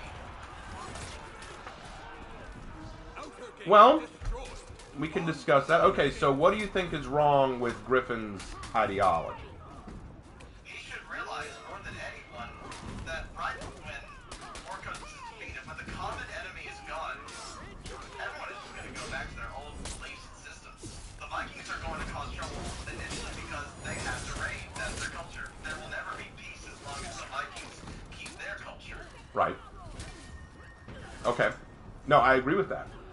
But he's not necessarily fighting to change that. He's not necessarily... There's a reason why... I mean... I will say, Apollyon was partially wrong in one way. Peace can exist, but peace is only the intermission between the next conflict. Oh, I agree with that. I agree with that. Peace only lasts for a little while, then another war starts up. Conflict is inevitable. But my point being, Griffin isn't out to try to right all the wrongs and make a lasting peace. I mean, he said so himself in his trailer, peace isn't worth dying for. He doesn't believe that there can be eternal peace. He doesn't believe that. He knows better. But you can kill the tyrant. I mean, look, it goes back to what I said in my response video to that idiot who was talking about war, who was saying, if we believe that war is natural, there's no reason to try to fight it or stop it. No, there is a reason. Here's the thing. Do I believe that by killing Adolf Hitler, all war will go away forever? No! There's going to be another war, there's going to be another dictator, there's going to be another asshole. But there is an asshole right here in front of me, and if I kill him, I can make a difference. Remember, sniper elite logic dictates you must shoot him in the nuts. Well, my point being, I agree with you, Lark, I agree with you, but my point being, it does not matter what happens 2 days from now. To use some samurai philosophy, yesterday and tomorrow do not exist. There is simply now. And if there is an enemy in front of me now, I'm not going to worry about tomorrow. Tomorrow will deal with tomorrow's problems. Astria, right now, is that problem. And Griffin says, I can deal with this problem. Now, if you ask Griffin, well, Griffin, do you honestly think this is going to solve problems forever and create lasting peace? His response is, I'm not fighting for peace. I'm fighting to kill a tyrant. And what are you doing in my camp? Because keep in mind, Griffin is not a peacemaker. They said so themselves at the end of the story mode. They're not peacemakers. But we do have a peacekeeper. But they're fighters. And I think that's partially why I think Griffin partially started to understand Apollyon's perspective. Peace is not something worth dying for, but fighting for something you believe in is. And he sees Astria as something to destroy because it can make him a better person. It can help him make up for his wrongs of the past, his mistakes of the past. So that's the way I've looked at the way Griffin approaches this.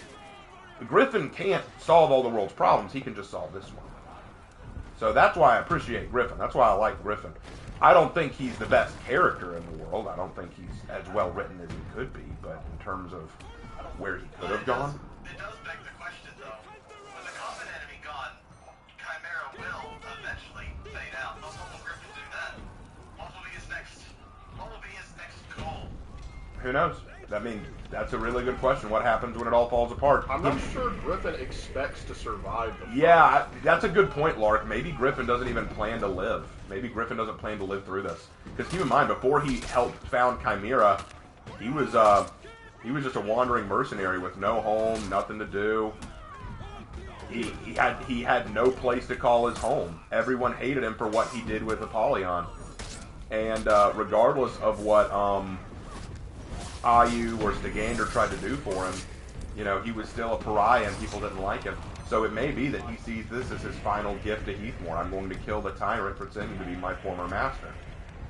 Maybe he doesn't play something that's unexplained, though. How did he become a mercenary? Because last we saw him, he was working for the Lord Warden. He had a high position. It was explained that the Lord Warden went missing for a time, and with him gone, there was no one to stand between him and all the haters, because a lot of knights in the Iron Legion hated Holden for his role in what Apollyon did. The only reason they didn't hurt him or attack him or harass him was because the Lord Warden had him under his protection. The Lord Warden left and disappeared somewhere. No one knows where he is, and with him gone, the knights started abusing him. So he left Ashfeld and traveled the world to try to find a new home.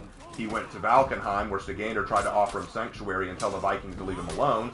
But since Holden played a role in causing their famine, they hated him and started harassing him there too, so he had to leave Valkenheim.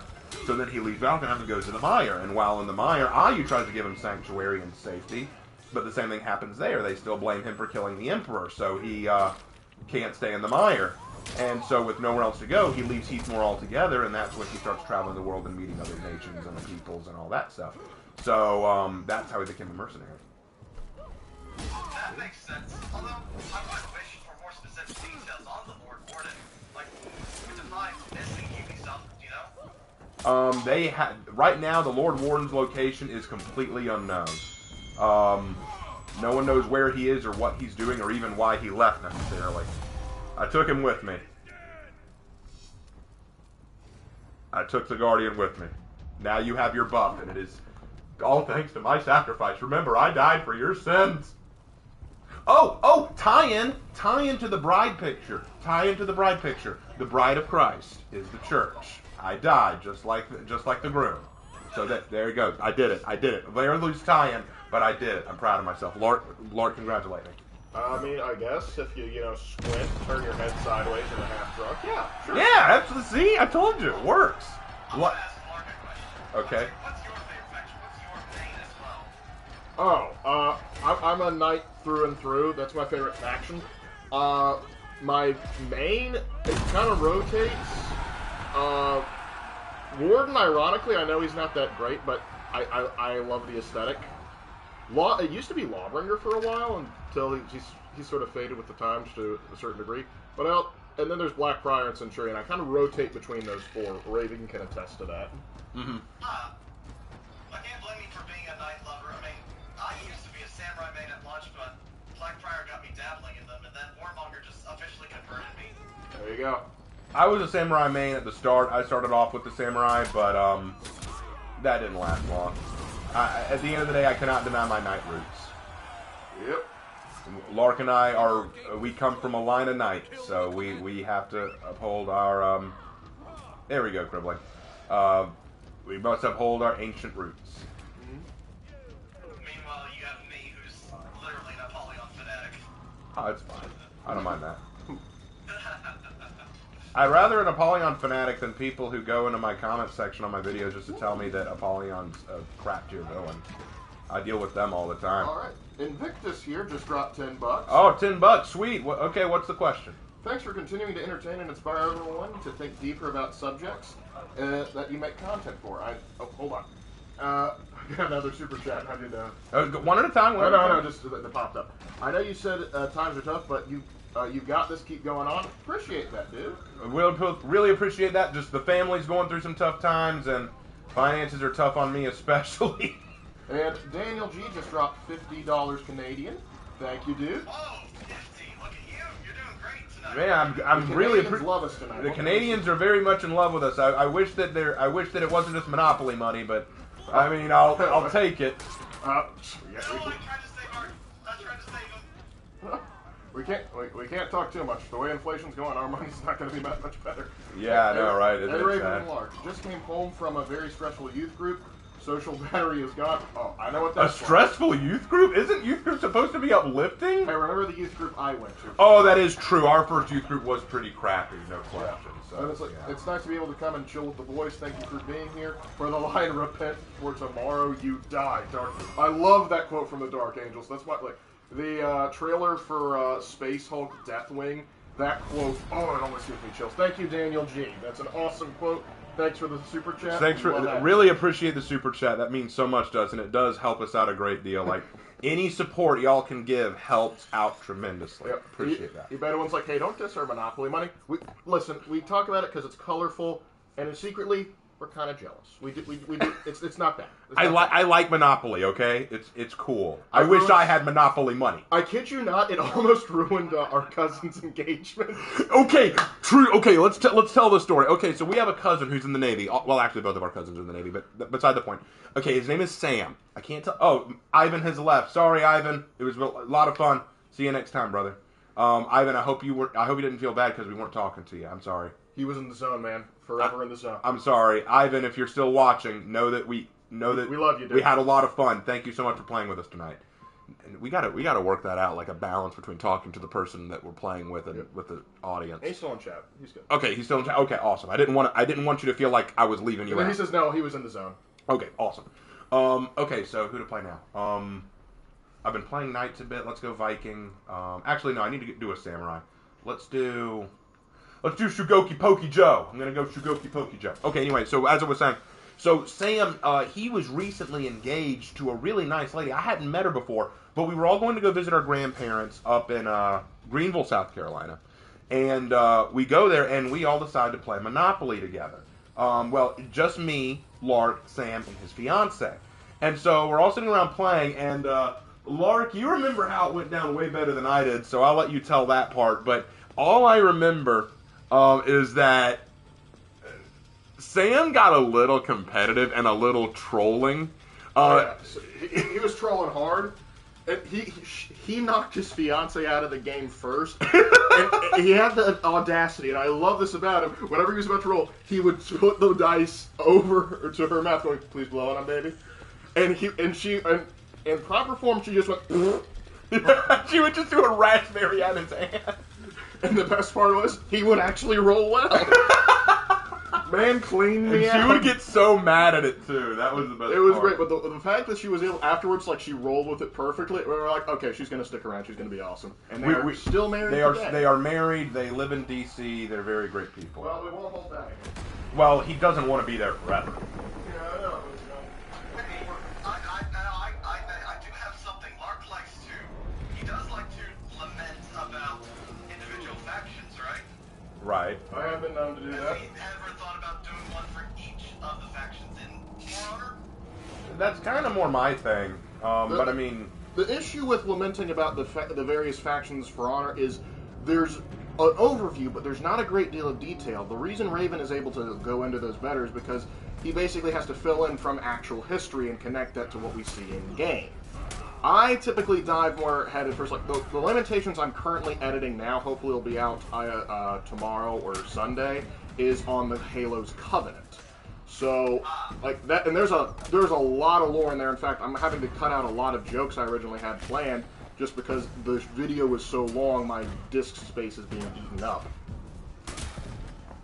Yeah, so that's the reason. That's why Lamentations take so dang long, because typically I'm dissecting a whole heck of a lot of lore. well,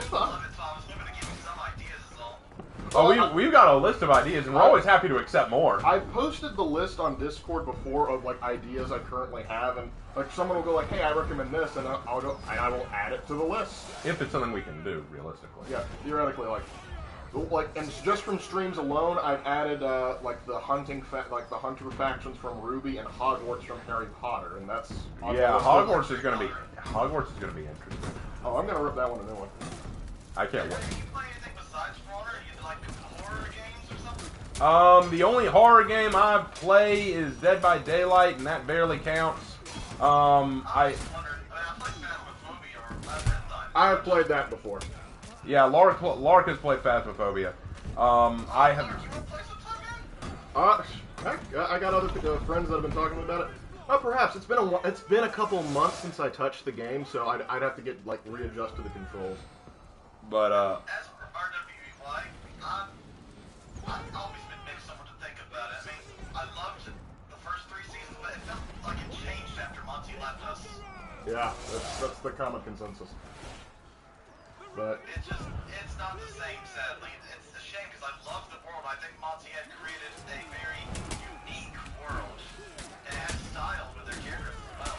yeah, and I agree with Raven though on this. Like, I feel like there's a lot of the style like they didn't truly fulfill out with like the whole fairy tale aspect of it. But my biggest, like, the reason I stopped watching it was like I watched all of season 1 and season 2. Then someone spoiled like what happened in season 3, and I just never picked it back up. I can't blame you. Spoilers kind of give you the mindset of, well, what's the point? I know what's going to happen, you know? Oh, it's like also it's like, oh yeah, by the way, one of your favorite characters is getting killed off. Like, oh, okay then. Then the show is dead to me. Do you feel like killing off Hero was a mistake? Yeah, that was the thing, because like honestly, like the main team, I was like, nah, they're okay. But John and Pyrrha's relationship was the thing that actually like I found to be more interesting. I like Team Juniper more than I did Team Ruby. I would say Team Ruby has gotten self-righteous in the latest, you know. Yeah, that's another trend that I've noticed with a lot of other stuff. Like sometimes when they go on too long, or like when they try and make a holier than thou, you know, the perfect, the Mary Sue, if you know what I mean. Not that you've done a writing room about that. No, I've never done any writing rooms or rants about Mary Sue's. Or Sue Mary. I mean, maybe you should. It'd be a good topic that would get you many views, right? Oh, I've already done it. I'm But joking. no, I've actually, done it. I had a student's name. I won't tell the full name for legal reasons. But a student's name who was eerily close to Mary Sue and it unnerved me for a year. That is creepy. Yeah. Speaking of fairy tales, since Pinocchio's public domain now, I'm thinking of writing a retelling set in ancient Rome. Do it. Do it. Do it. It can't be worse than Disney's. Not in the old version. The old version's a classic. I'm talking about like the new CGI abomination. Oh. Now, I want to get your opinion about something with the fashion of Marauder Raven. Do you think that the Night Minions, they look better as archers more than an actual infantry? Well, At least a brigandine. their armor is historically accurate, but it sure as heck doesn't look good. It's historically accurate to what it looks like what a footman might wear back during, I'd say, the 14th century. But honestly, it doesn't look quite as good. I prefer the old minions, man. Yeah, the old minions look better. I liked the Night Minions from the Assassin's Creed event. They looked stylish. Oh, yeah. Yes, they do. They be styling and profiling. They should have just kept that bit of the main. Like Ubisoft, you had a good thing and you just let it go. Agreed. They took too much advice from Elsa. Oh, yeah. I didn't even do what you were doing. I there. dare not utter the actual song. Yeah, boy. Now, do a horror Pinocchio where he wanders into a carpentry shop and gets turned into a birdhouse. If you want a horror Pinocchio, go look up Meet Crayon's version. That is terrifying. Someone in the chat is asking you your opinion on Treasure Planet, Raven. I love Treasure We Planet. love, of course. That and Lands too. I liked it as a kid as well. I love Treasure It's Planet. like one of those movies like we all collectively agree we enjoyed when we were kids, and it just didn't do well at the time, just because of poor marketing. I say too much competition of other movies coming out at the time. There is that too, but the thing is, like, if you go back and like, there's a guy that he actually broke it down very well. I can't remember his name for the life of me though, but like he pointed out, like, hey, Disney kind of set it up to fail so they can move purely to 3D movies, and I hate that. If that's true, I hate that. Disney, like, why? You're like icons of 2D animation, and then you're just gonna throw it all away. Well, I thought it was really well done. I like the relationship between Jim and Long John Silver. I thought that was very well handled. I know I've seen like some people review it, like Nostalgia Critic, who said that he didn't like it for reasons that like it didn't make a lot of sense. Like, for example, they wanted to be futuristic, but they were still using like Victorian dress and sailed ships that go through space. Don't tell them about 40 Well, my thought was that I would rather see a unique spin on space travel like that than the same damn Starship Enterprise that I see over and over and over again in space fiction. Nostalgia Critic forgets a lot of things as well, Raven. Fashion is not something you can update. It's something that's in trend. Maybe in the world that trend never left, and that's why they still have it. A fictional world doesn't have to follow the rules of our world. Correct. It doesn't. And I think that my thing is Doug Walker I don't dislike him, but I do think that I don't trust him as much as I used to. I used to really look up to him as a content creator and as a critic, and I do agree with a lot of things that he says in some of his movie reviews. Like, most of the time I do agree with him, but there are times where I do look at some of the stuff he says and I go, no, as a writer I disagree. Actually, it's funny.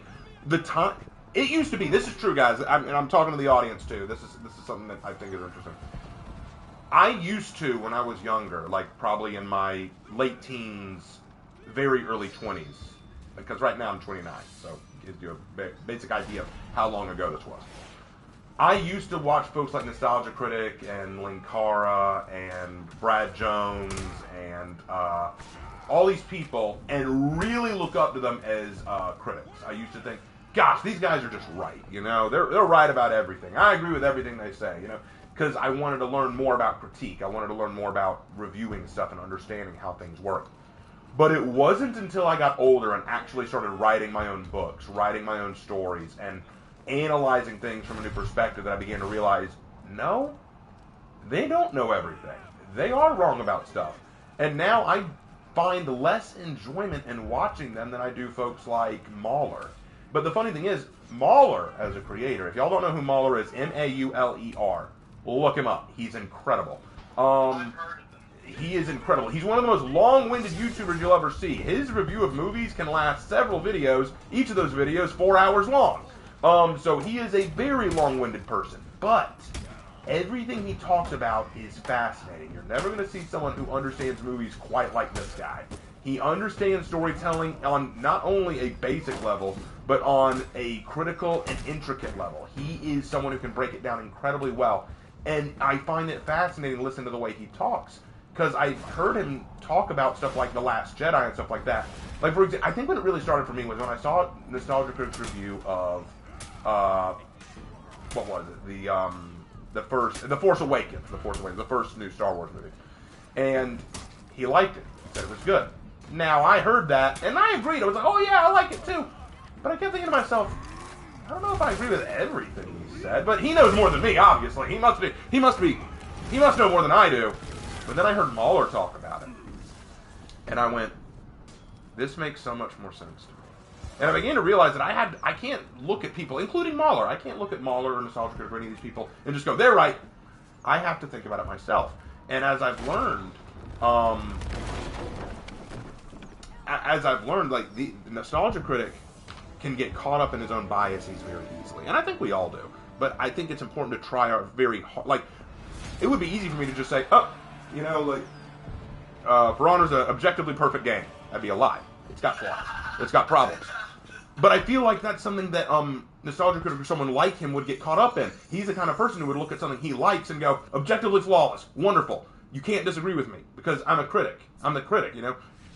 I can't be like correct, exactly, and I can't do that. Well, anyway, speaking of that, they were asking, speaking of Mahler, what do you think of the Critical Drinker? I like the Critical Drinker. I like the Critical Drinker. He's very funny. I like him. Most of the folks on EFAP I tend to enjoy. Not all of them, but most of the folks on Every Frame of Pause I do like.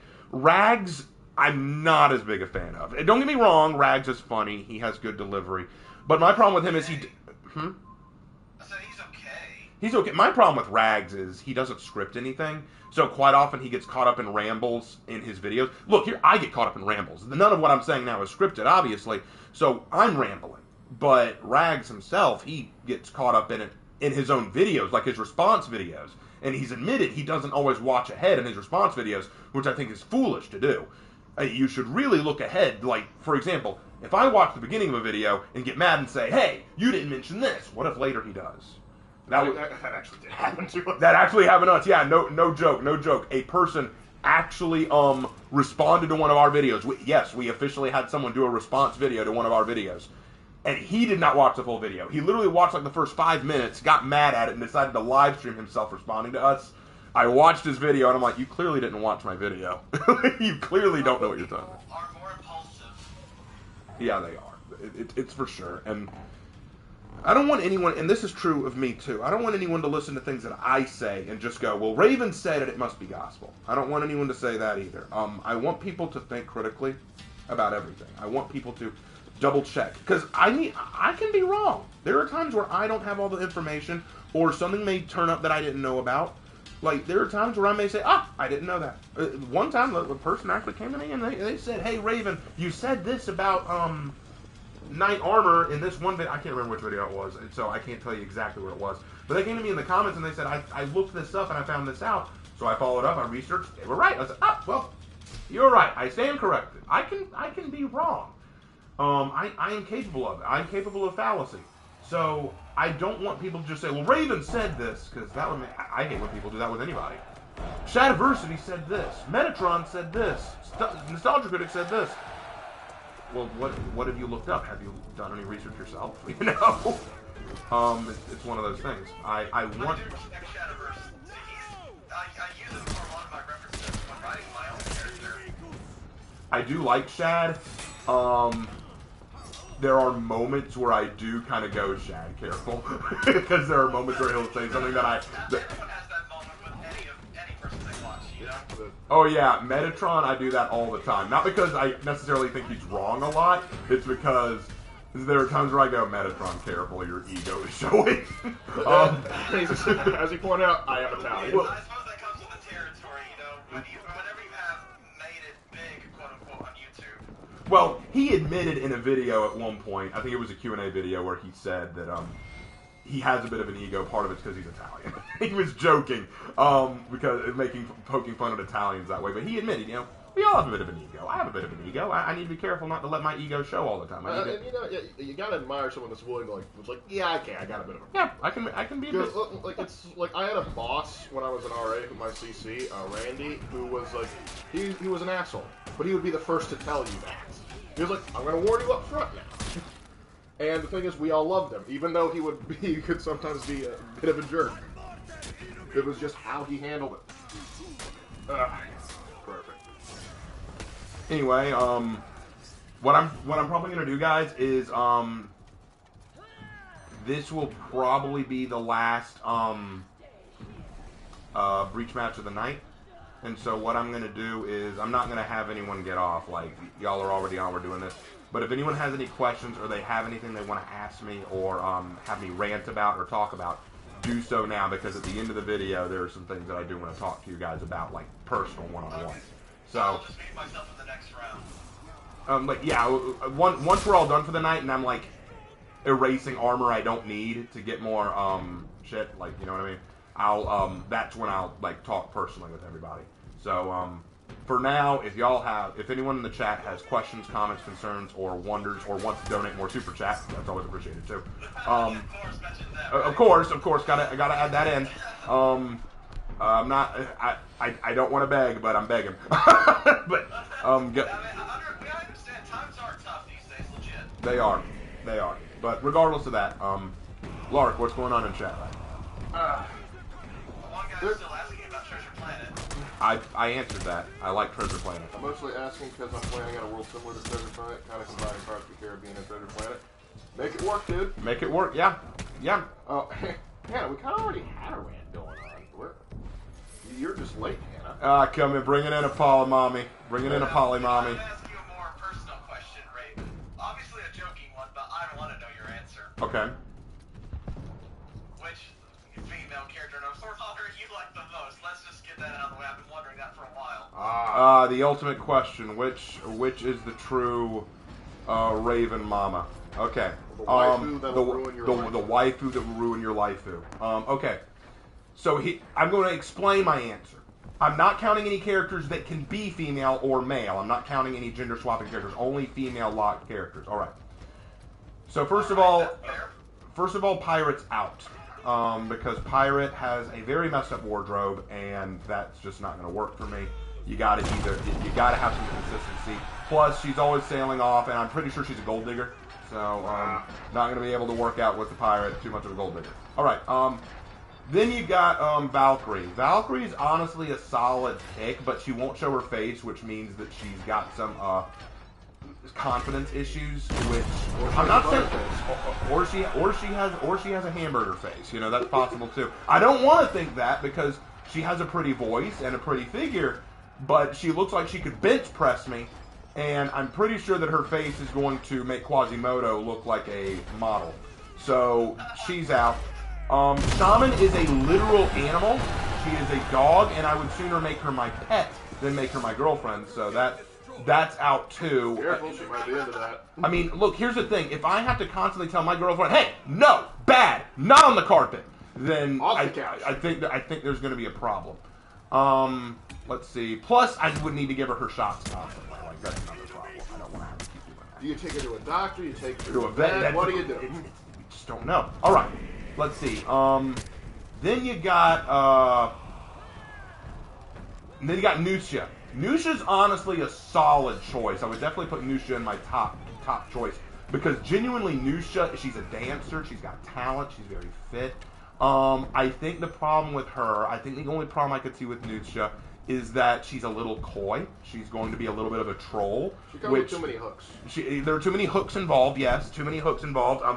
She's gonna hook you in and play with you.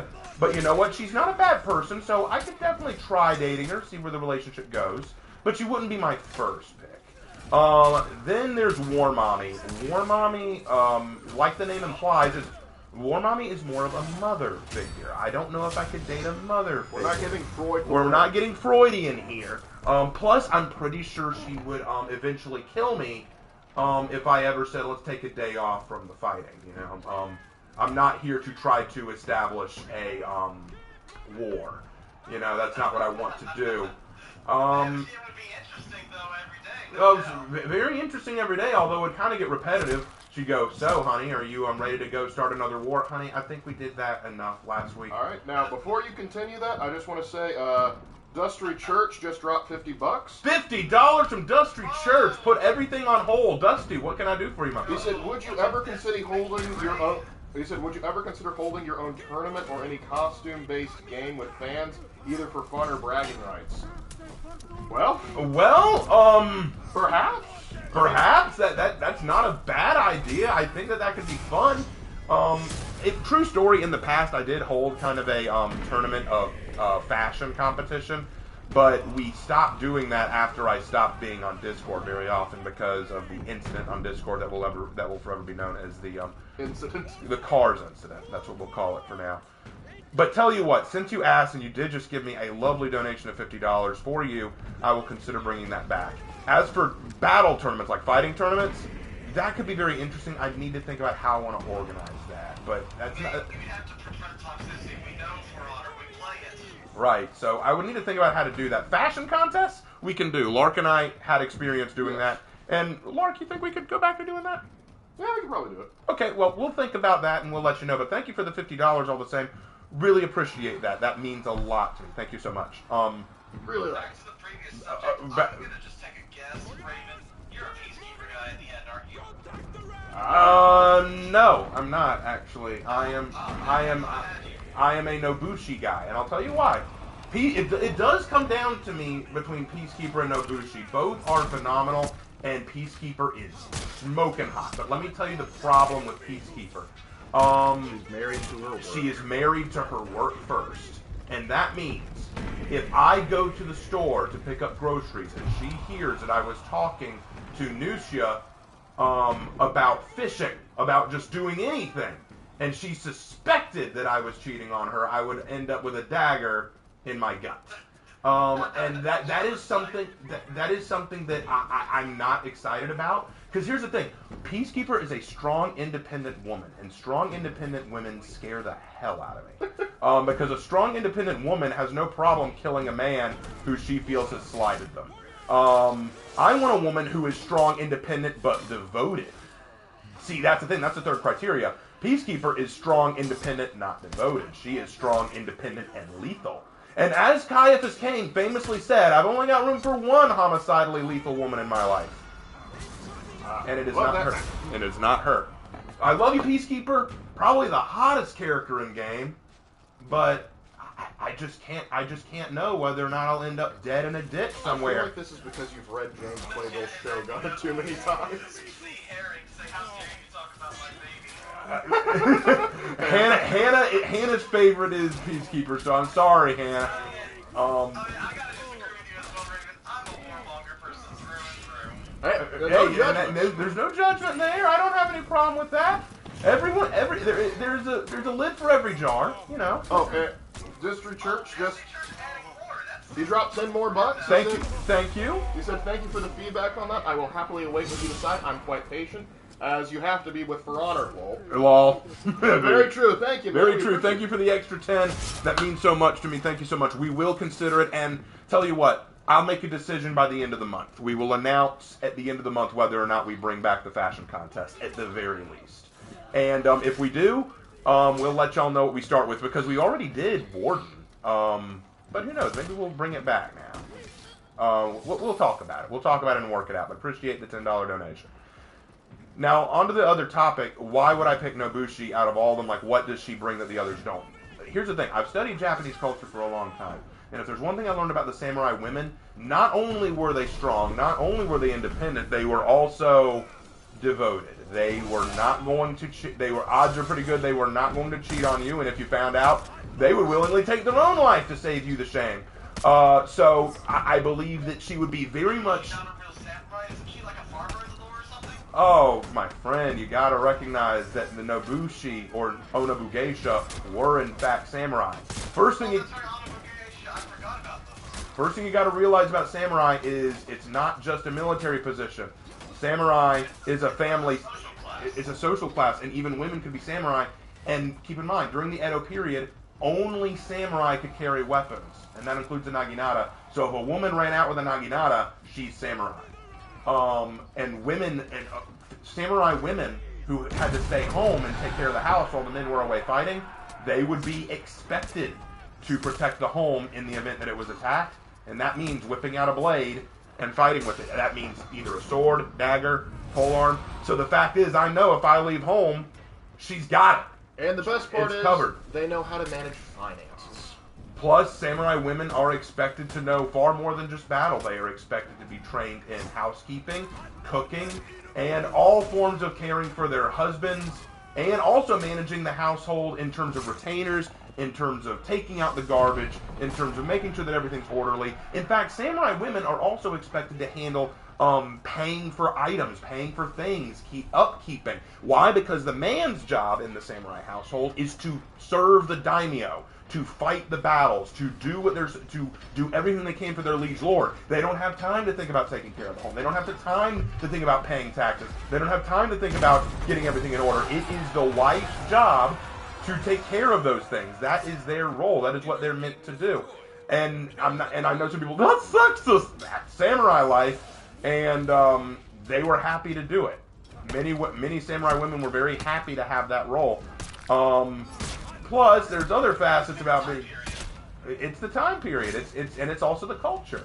Maybe you wish you would have been born in a different time period, right, Ruben? There are times. I look at the way the world is now, and I sometimes think to myself, you know what? I think I could have been born in the Middle Ages. It couldn't have been that bad. I could have been a Sherman tank operator. I mean, I look at this and I say to myself, okay, yeah, there wasn't a lot of technology back then. I wouldn't have smartphones, and granted, there were probably more diseases, and it was probably a little less clean, but at least I wouldn't have to see people walking around with pants down their ass.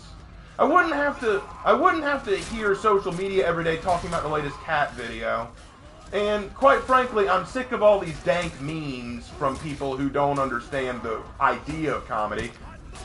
You know, first of all, it's the dank memes. The dank memes. I do apologize.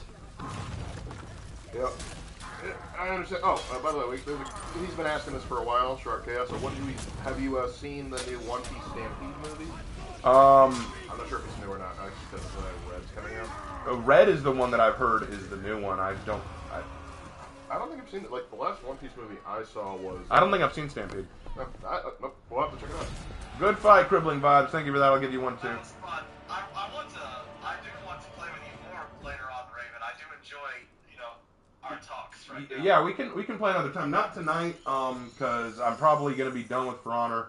Well, you said you would be talking to the audience the next round. I would beat myself. Okay, well, in that case, sure. You can stick around for one more match. That's fine. We'll talk to the audience in this next round. All right. I'm muting. It was awesome, Raven. We gotta do this again. Awesome playing with you. We're gonna go one more round, guys. because we got some stuff to talk about, and then at the very end, I'll take those last-minute questions. All right. So, Lark, any questions that I need to answer now? Let's see.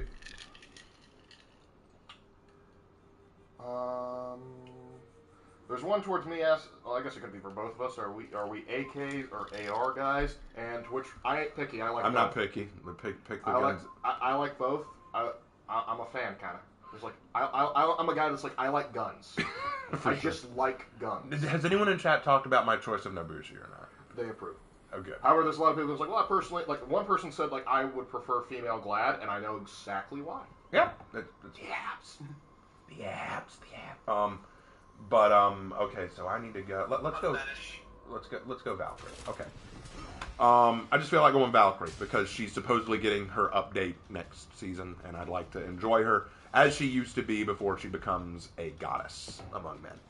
All right. So, anything left in chat before we get started with the talk? Okay. Request to random out toxicity. I'll mention toxicity, but that's not what we're going to talk about first. All right. How would Apollyon react to our relative peaceful world, and what would she do about it? Apollyon would look at the world we live in now and see it as working in the right direction.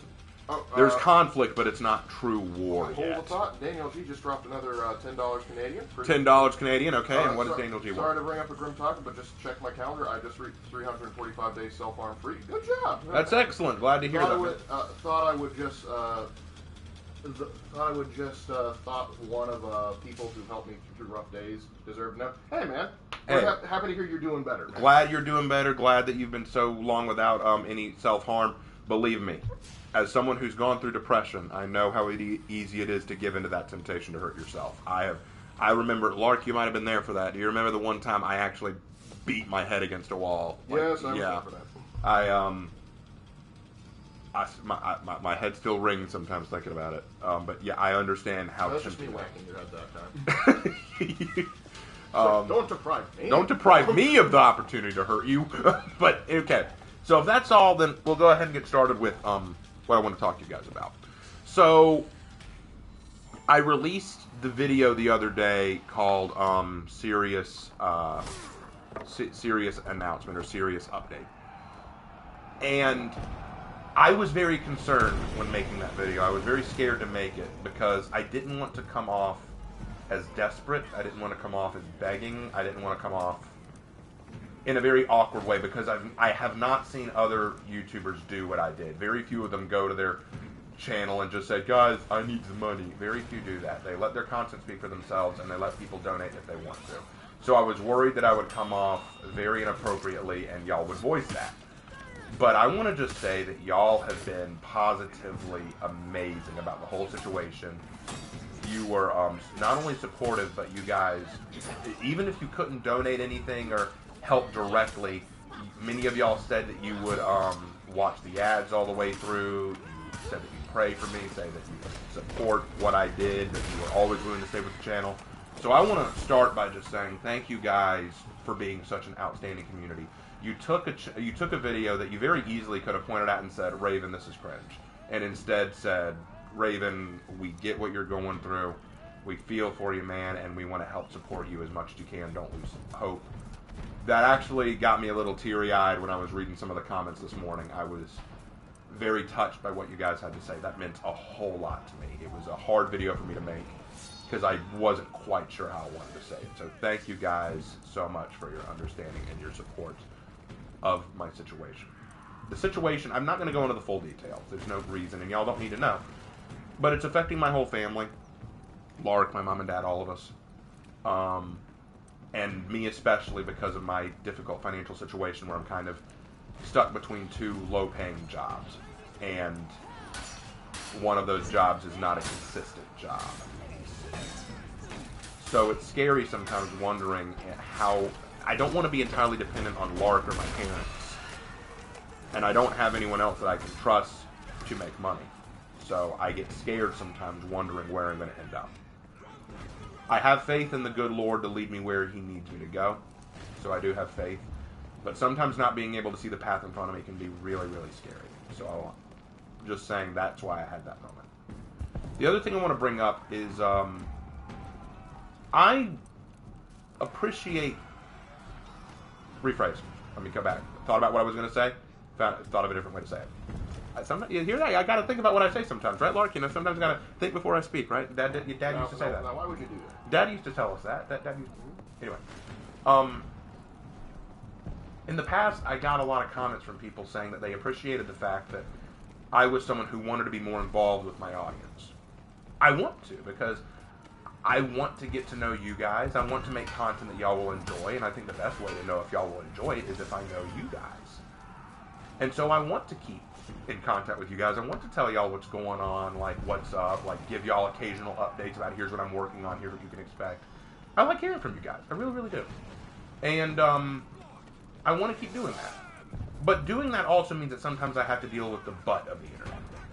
Sometimes that means that I have to go into the comments section, because I've heard that old adage, never read the comments. But I always read the comments. I read every comment, guys, genuinely, because I want to hear what you guys think, but sometimes that means I hear the crappy stuff. I hear the hate.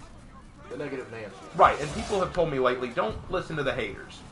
And you're right. Don't listen to the haters. I really shouldn't. I really shouldn't listen to the haters.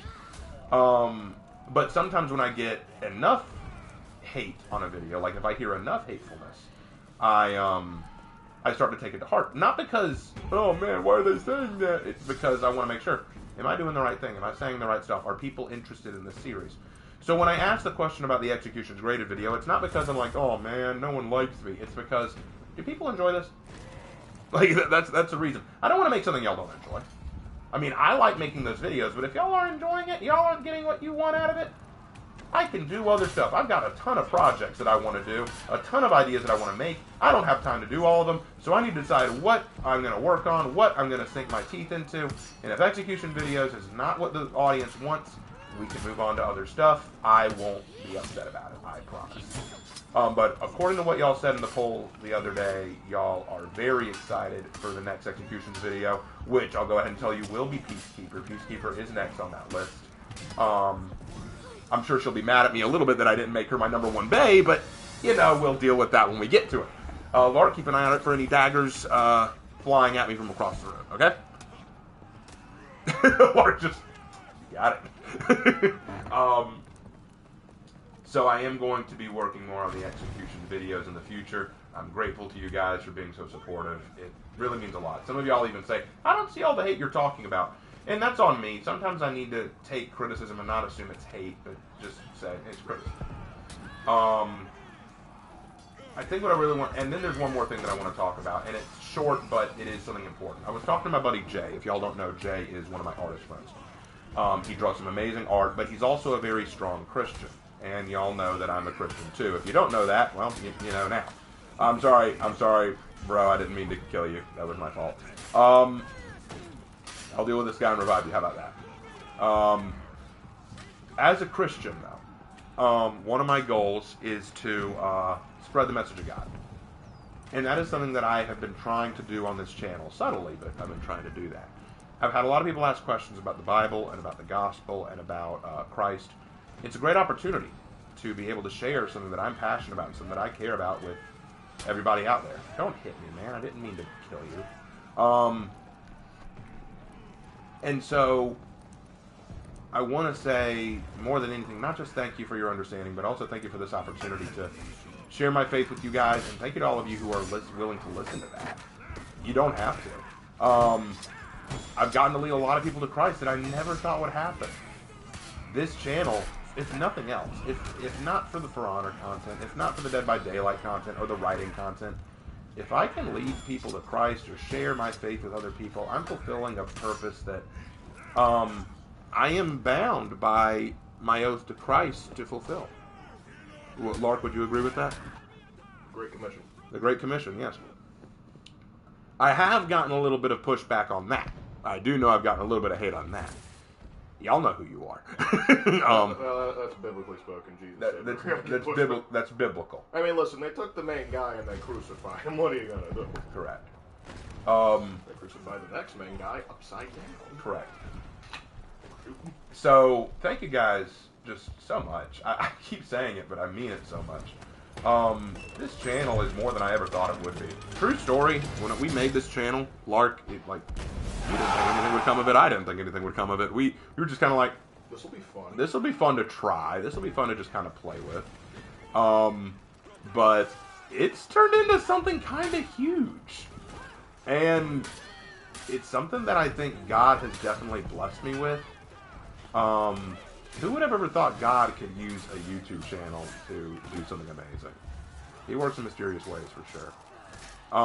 And no, I'm not going to turn this into a big, all right, let's have a sermon with Raven channel. I don't think we're going to do that. But it just means the world that I can do this. So, as opposed to the last video I released where I was practically begging for assistance, I wanted to say here that I appreciate everything that you've given me the opportunity to do. Whether you donate to me or not, whether you become a patron or not, and whether you buy merch on the Teespring store. And actually, I've gotten a few people who've made requests at the Teespring store, so we'll see what we can do about that. But whether or not you do any of those things, what y'all have allowed me the opportunity to do goes far beyond any financial obligation. So no, I'm not going to get rid of the YouTube channel. I think that's the ultimate theme of what I'm trying to say here. I can do too much good with this channel to just get rid of it. Even if For Honor is done and gone in a month, you know, like let's say that they announce, oh, you know, we're not going to do For Honor anymore. For Honor's dead. We're going to close the servers, which I don't think they'll do. But when that day comes, I'm not going to get rid of the channel. There's too much I can do with this channel in the time I have, and too much good I can do with it, whether it's spreading the message of Christ, whether it's adding positivity, whether it's giving another voice to the political diatribe of the day, to whether it's giving new writing advice to hopeful writers out there. Who knows? Maybe I'll be helping out the next Steven Spielberg make his magnum opus. You know, I doubt that highly, but you never know. We'll never know. But because that opportunity exists, because there's so much I can do, this channel is going to stay. So if any of y'all are worried about me getting rid of the channel, that's not happening. I'm going to keep this channel going as long as I possibly can because I think God is working miracles through this channel. And also strong-arming it. What was that? And also strong. And you're also strong-arming me, so there is that too. So you're actually strong-arming me, making sure that I keep this going.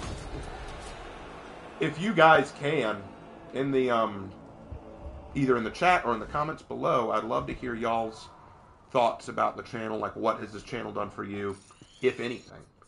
I'd love to read those. I'd love to read about the impact this channel has had on people outside of just, oh, look, For Honor videos.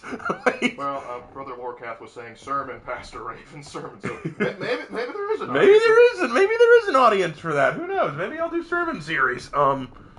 I do have one on the armor of God in the book of Ephesians, but that's not. Azrael Khan says, if I could support you more, I would, Raven. You gave me a new perspective on a lot of things, For Honor included, and I can't thank you enough, man. Really, I'm also misty-eyed over here. Aww. We appreciate you too, Azrael Khan. We really do. And which I do have to say, that is a sweet name. That is an awesome name. Like, there's no question. Com Sarge says he loves your response videos. Crippling Vibe says, GG Raven, have a good night. I'm gonna mosey on back to my Rams. You have fun up there in British Columbia, man. Yeah, take care, Crippling. Next time.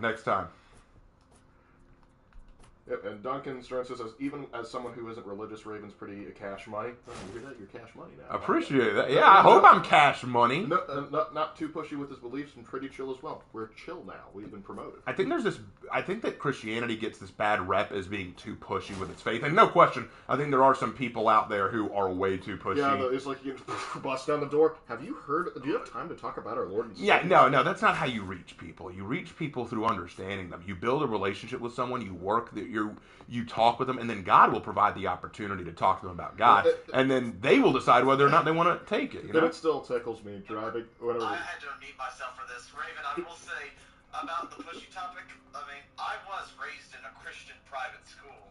It kind of is all I know, honestly. Oh, well, hey, push it. I don't think that there's anything wrong with being zealous. I think that everything comes wrong when you try to force it. Because if you force it on other people, that's not what Jesus taught us to do. That's not what Jesus told us. He didn't tell us to force it on people. Basically, you're giving them the opportunity to take it. You give them the message. They choose what to do with it. Yeah, at the end of the day, it's a choice. But it is also interesting to see how, like, some people, like, they get confused. Like, how come more people won't listen to me? It's like, well, because you're kind of screaming at them, dude. Yeah, exactly. If you're just screaming, repent, sinners, I'm like, no one's going to listen to you, dude. Listen, Like, the message this isn't 17th century Massachusetts. That don't work. Well, it's the idea that, if you really want to bring someone to Christ, how you do it is you make Christ meaningful to the listener, not just repent or you're burning in hell. That's not going to convert anyone. Converting out of fear is not the way you do it. That's never going to work, because it's only going to work so long as they're afraid. I mean, the gospel is like, it's literally translates to the good news, and you're trying to give them, doom and gloom. How you reach people is through love, because Jesus' message was love. Indeed. But anyway. A lot of people who are opposed to it like to point out to the Old Testament and how violent it was, honestly. The Old Testament and what God did in the Old Testament were necessary for the time period and for the situation the Israelites found themselves in. The Israelites were a up-and-coming people who God had chosen and committed themselves to God, and they were entering a land of people who did not worship God and wanted to destroy the Israelites, because at that point in time it was a battle for land and resources, and the Lord said, no, I'm going to protect you, Israel, my children. And he had to say, hey, you know what? We're going to war, so I'm going to be your war God. Because that's what God said to Moses. When Moses said, who are you? He said, I am that I am, which basically translates to, I am the God you need. Because at the time period, Moses knew the Egyptian gods. You got your God for the sun, you got your God for the dead, you got your God for the Nile, you got your God for the wind, you got your God for this. He said, I'm the only God you need. I am the I am. I am what you need. And so when the Israelites got out of Egypt, they had no warriors, they had no army, they were a bunch of slaves. So God gets them over to the other side, and he says, all right, now you've got to learn to protect yourselves. You need a war god, and that's what I'm going to be. And so God protected them through their time building and establishing Israel. But you'll notice that once Rome came along, Israel no longer needed a war god. They didn't need to go to war. Rome had them. Rome controlled them. Rome was protecting them from all their natural enemies, from all their religious enemies.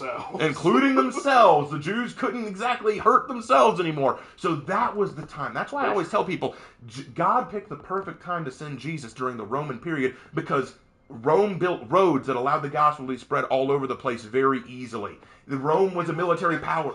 Rome was a military power to protect the Jews from their enemies, so there was no need for violence anymore. Instead of preaching a message of defend yourself, defend your ways, defend your people, it was spread the message of love and the good news.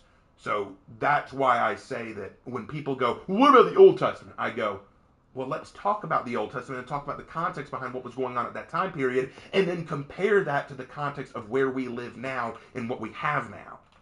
Well, there is something about that time period I would like to ask you. A lot of critics to Christianity do say this. The Ten Commandments is hypocritical because God told them to go to war, and thou shalt not kill, right? Thou shalt not murder. That's the thing. War is war. I was about to get to that. A soldier has never been considered a murderer if he simply is fighting because he's in the army, Yep. And The Ten Commandments are the building blocks to building society. That's essentially what the Ten Commandments are. If you follow the Ten Commandments, then you will know how to build a proper society. And if you follow, like, the first one is love the Lord your God, know that the Lord is your God. God is Lord. You don't need to, the king may rule your country, but the Lord rules your life. The second is you'll have no other gods before me. So don't worship the king. Don't worship your job. Don't worship your family. Don't worship your wealth. Don't worship doesn't these help things. you if you worship Baal. Like God is all you need. If you follow those first two, you're set. That's the best thing you can do. And then after that, the rest will usually fall into place. Don't murder other people. Don't covet what other people have. Don't lie to other people. Honor thy father and thy mother. You follow the first two, the rest are going to kind of fall into place. But people who say, well, God said do not kill. Like, no, he said do not murder. Do not, and I think that some people, when they do that, they're just being too anal. It's kind of like you're being way too anal. Well, there's two types of people. There's a I type of understand the misconception because a Yeah. lot of the translations Yeah. go to Yeah. kill. Yes. There is that, and there's Says some that. there's some people that genuinely are curious. Like, I heard this. Like, how you reconcile that? And there's that, and there's other people that are trying to get a gotcha on there. Yeah. And no one has ever left Christianity or come to Christianity because of a gotcha. Yeah. That doesn't really fly. But anyway, Well, I will say some of those flaws have perverted Christianity. I think that cults like, Jehovah's Witnesses are yes. I have thoughts on those, but that's not for tonight. What else is chat saying, Lark? Because we're running out of time. Let's see. Didn't mean for this to turn into a spiritual. They were happy. Don't worry, chat was impressed by it. It actually got them talking. So, let's see. Ebedwin says your videos are absolutely amazing and truly unique and for honor. Respect. Raven's a giga chat compared to most channels on YouTube. Hey Raven, thanks for Raven, thanks for the advice on college. I sincerely hope you have a good life ahead. May God bless you. I hope so. Dude, I love listening to your history videos. They are so informative and such interesting thing to listen to, even while doing other things. These videos are 100% more engaging than history class. But careful with history teacher you're referring to. I think my history class is Lark's, be careful, guys. Lark's a history teacher. I jest, of course. I am a history teacher, but I understand. Yeah, well, thing is, there's, like, but one of the nice things about doing history videos on YouTube is we can pick our own curriculum. Whereas in the classroom, I have a set of state standards I have to follow. And I may not follow them as closely as they would like, but yeah, I am constrained by my subject. Correct. Yep, let's see. Now, here's another question, Raven. I'm sure the chat is wondering because of how prominent it is in today's world. Do you believe that religion should or should not be, mixed with politics? Because you said the Ten Commandments could build a society, it's the building blocks. But then again, there's a separation of church and state we've had in America for centuries. I go to the parable that I go to what Jesus said to the man who tried to trap him. The Pharisees came to Jesus at one point. Correct. But for the people who don't know the story, I'm going to tell the full story. The Pharisees once came to Jesus and they wanted to trap him because at this point in time, the Jews had been told most of the time before Jesus showed up that the Messiah was going to be a great war hero, a leader among men who was going to lead them and overthrow Rome. But here there was this carpenter's son, who people were saying was the Messiah. So they tried to trap him. They tried to say, let's turn the people against him. They held up. They said, who should the Jews pay taxes to? Should they pay the taxes to Rome, or should they pay the taxes or their tithes to the synagogue, or to you, or to like that kind of thing? And Jesus said, show me a coin. Show me a Roman coin. They held out one, and he said, whose face is on it? He said, Caesar's. Then give to Caesar that which belongs to Caesar. Give to God that which belongs to God. Here's the reason that was a great response. If he had said, pay Caesar, then the Jews would hate him because they hate Rome. But if he had said, pay to me or to the church, then Rome would turn against him because that's actively against Rome. That's actively encouraging people to turn against Rome, and that's treason. So either way, he was trapped. So instead, he said, give to Caesar that which is Caesar, and to God that which is God's. This coin is minted by the Roman legion, and it's protected by Rome. Therefore, it belongs to Caesar already. Give it to him. But your heart does not belong to him. And Paul said in one of his letters, respect your earthly authorities, for they were put there by God for a reason. So the way I see it is this. I do not think that the church has any place in politics. But I do believe that a solid, godly leader should have a relationship to the church. And it used to be, Lark, you can back me up on this, it used to be that presidents of the United States used to sell themselves based on what church they were a part of. That used to actually be a selling point for presidents. Like, this president belongs to this church or this congregation. Was that not something that they used to do back in the day, Lark? There were people who would advertise they were part of a certain congregation and stuff. Like, we have records of which churches the founding fathers went to or didn't go to, because we had 4 deists on the Continental Congress. But I'm sorry, I didn't mean to interrupt you, Lark. Go ahead. Okay, but the thing is, when it comes to the idea of separation of church and state, a lot of people have the conception that's it's trying to keep the church out of the government's business, and to a degree it is. But it's also equally just to keep the government out of the church's business, because there was a lot of concern. Because keep in mind, we broke off from Great Britain. Now, Great Britain had a lot of Christian denominations that were allowed to set up shop, but the main one was the Church of England. That was the state church. And so we wanted to establish, hey, there is no official church or official religion sponsored by the United States. You have full rights to practice what you want to practice. And the idea is, a lot of people take the idea of church and state, and they think that it means you can't bring up religion at all or at any point in the concept of politics. And that's incredibly hard to do because most religious people, whether you're Christian, Jewish, Islam, Buddhist, Hindu, a lot of their morality is heavily tied to their religion. And so if they are making a legal decision or a political decision based off morality, asking them to divorce their religion from it may be relatively hard.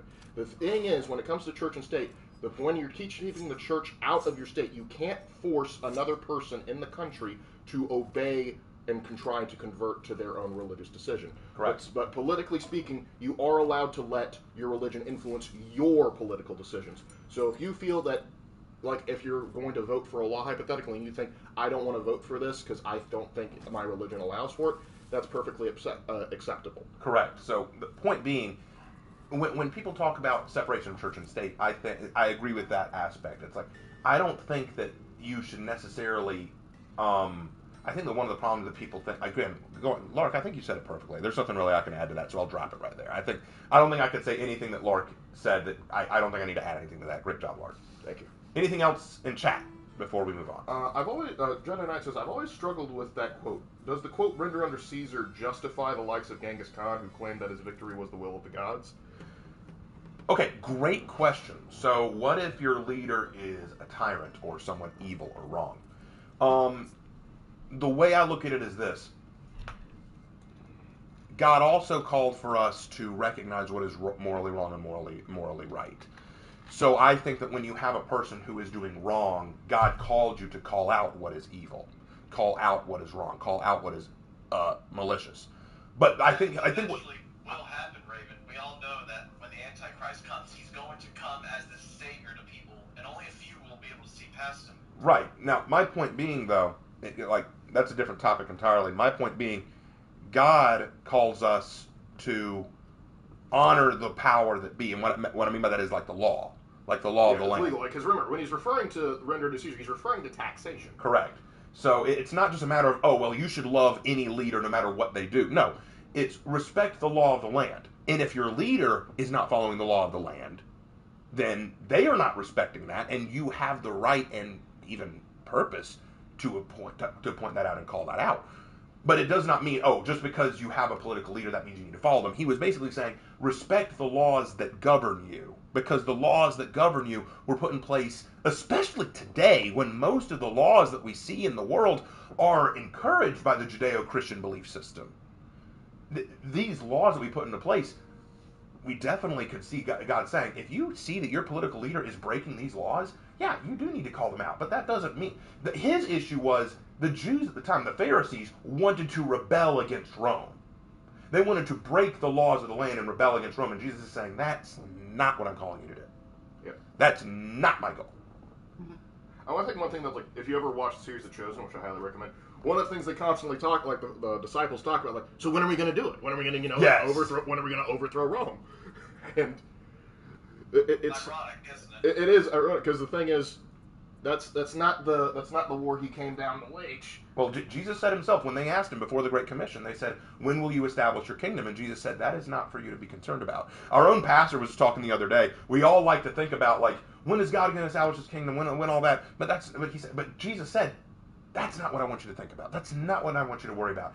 Your job is to spread the message, because there are still not enough people who know the gospel. There are still not enough people who've heard the word. You know what? This surprised me. When we first started talking about Christ on this channel, there were people who told us we'd never heard these stories about Jesus. Mm-hmm.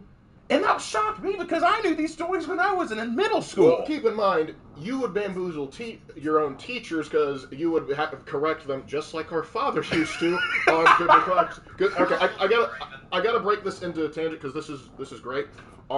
We may have to get Dad on here again at some point to tell this story. But he was in the classroom with a guy named Colonel Shea, and Colonel was I always remember Deuteronomy's the second book of the Bible, because in Greek deuto means two. So he turns to a girl that was in his Sunday school class and goes, "You want to tell him or should I?" And she said, "I have an A in this class. You tell him." And he goes, "Colonel Shea, Deuteronomy's the fifth book of the Bible." Oh. And then fast forward years later, Raven's in high school.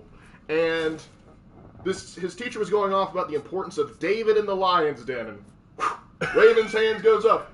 "Teach! It was Daniel!" Oh. I was that I was that person who was always like, I tried very hard not to be a Bible beater growing up, but if I heard someone bad-mouthing the gospel or saying misinformation about God or stuff like that, I was quick to say, now, hold on. Because the thing is, we grew, like, both of our parents were Sunday school teachers. We didn't have a prayer. If we had any question, anything we confused us about, like biblical stories or anything like that, we could immediately go to our parents and say, this confuses me. I don't understand. Not to mention, a lot of our early entertainment, like, we grew up, like, we had a VCR. I'm pretty sure most of you guys remember what those are. So you may have little brothers or nephews or nieces or something that you have to explain what a VCR is. But we had like these Nest Bible story series that, like, that was like our kind of like, that was like The Chosen before The Chosen, in my opinion. Yeah. And we even watched stuff like Superbook. That's a real throw. Superbook was basically anime Bible school. And we loved it. Imagine younger Ash Ketchum Yeah! going back in time to live the Old Testament. That was so cool, and his stupid little robot, too. That was so great. Yeah. Moving on, sorry. Hold on. The artist Jay popped up here. The artist Jay! My boy Jay is in chat! And he says, just joined. Daniel is a perfect example of someone who lived under an evil king and still respected his authority. Yes! Guys, I'm going to be clear. Jay, stick around. Don't leave yet. Because we're almost done. Jay is my accountability partner, an amazing artist, and an even better friend. He probably knows more about the Bible than even I do. He's someone who I can always talk to about this kind of stuff. He's a great friend, so everyone give Jay a round of applause that he is here. The artist Jay, we're so happy to have him. Sorry you came when you did, Jay, because we're actually wrapping up. We've only got a few more minutes left. Hannah's going to be so jealous that he gets it. I should get Jay to do some art of my great character, honestly. Talk to him. He accepts commissions. I recall you saying that you didn't think it was good enough. I don't remember. I have a lot of artists I'm looking at. I don't remember. It's all good. I'm teasing you. You're good. Anyways, I was going to say two things before we wrap up. First, honestly, Lark and Raven, I feel like we need more people like you in office. Secondly, Lark, I need your Discord. We're going to play some Phasmophobia later. I am on the Discord. I'm actually one of the chief moderators, so you can... What's your profile name? Leggett Lark. It's Leggett Lark. Yep. I can't promise it'll be anytime soon, because I have a busy schedule. This is a very big year for me in terms of teaching. This is an observation year, meaning I'm heavily scrutinized. Not like they're looking to get me, it's just I have to do extra planning. I'm not seeing a Leggett Lark. Is it Spicy Boy? I see that's a mod. No, it's Leggett. It's Leggett Lark. Why don't you, I'll on Discord, I'll send you a message to help you find him later. Yeah. But, All right, thank you, Raven. Yeah, no problem. Anything else in chat, Lark, before we go? Hey, Raven Lark, have you ever worked at a woke school? I've worked... I hesitate to call the schools you worked at woke. They just weren't well managed. The schools I worked at are what's called Title I schools, which means that they are fully paid for by the state government, not by parent donation or by anything like that. So that meant that everything was done by the state, and that meant that most of the students had no real respect for authority because their parents weren't paying their way through school. They expected the school to get them through, which they did, because the first school I taught at, literally, they were paid based on graduation rates. The school was given money based on how many kids graduated. So that meant that every year, more kids that graduate, more funding to the school. So it didn't matter if the kid was failing. The school would do everything in their power to up their grade to get them to graduate so that the State Department would still send money. Because of that, that meant students could get away with a lot more. And I've told this story over and over again, but I was told many times by staff and folks like that that my lessons were too high level for these students. And they were seniors in high school. And before you think, well, Raven, you're obviously a very smart guy. Surely your lessons must have been too high level for them. Guys, one of the lessons that I taught involved me showing them a K-pop video. A K-pop music video without the subtitle, with the subtitles turned off.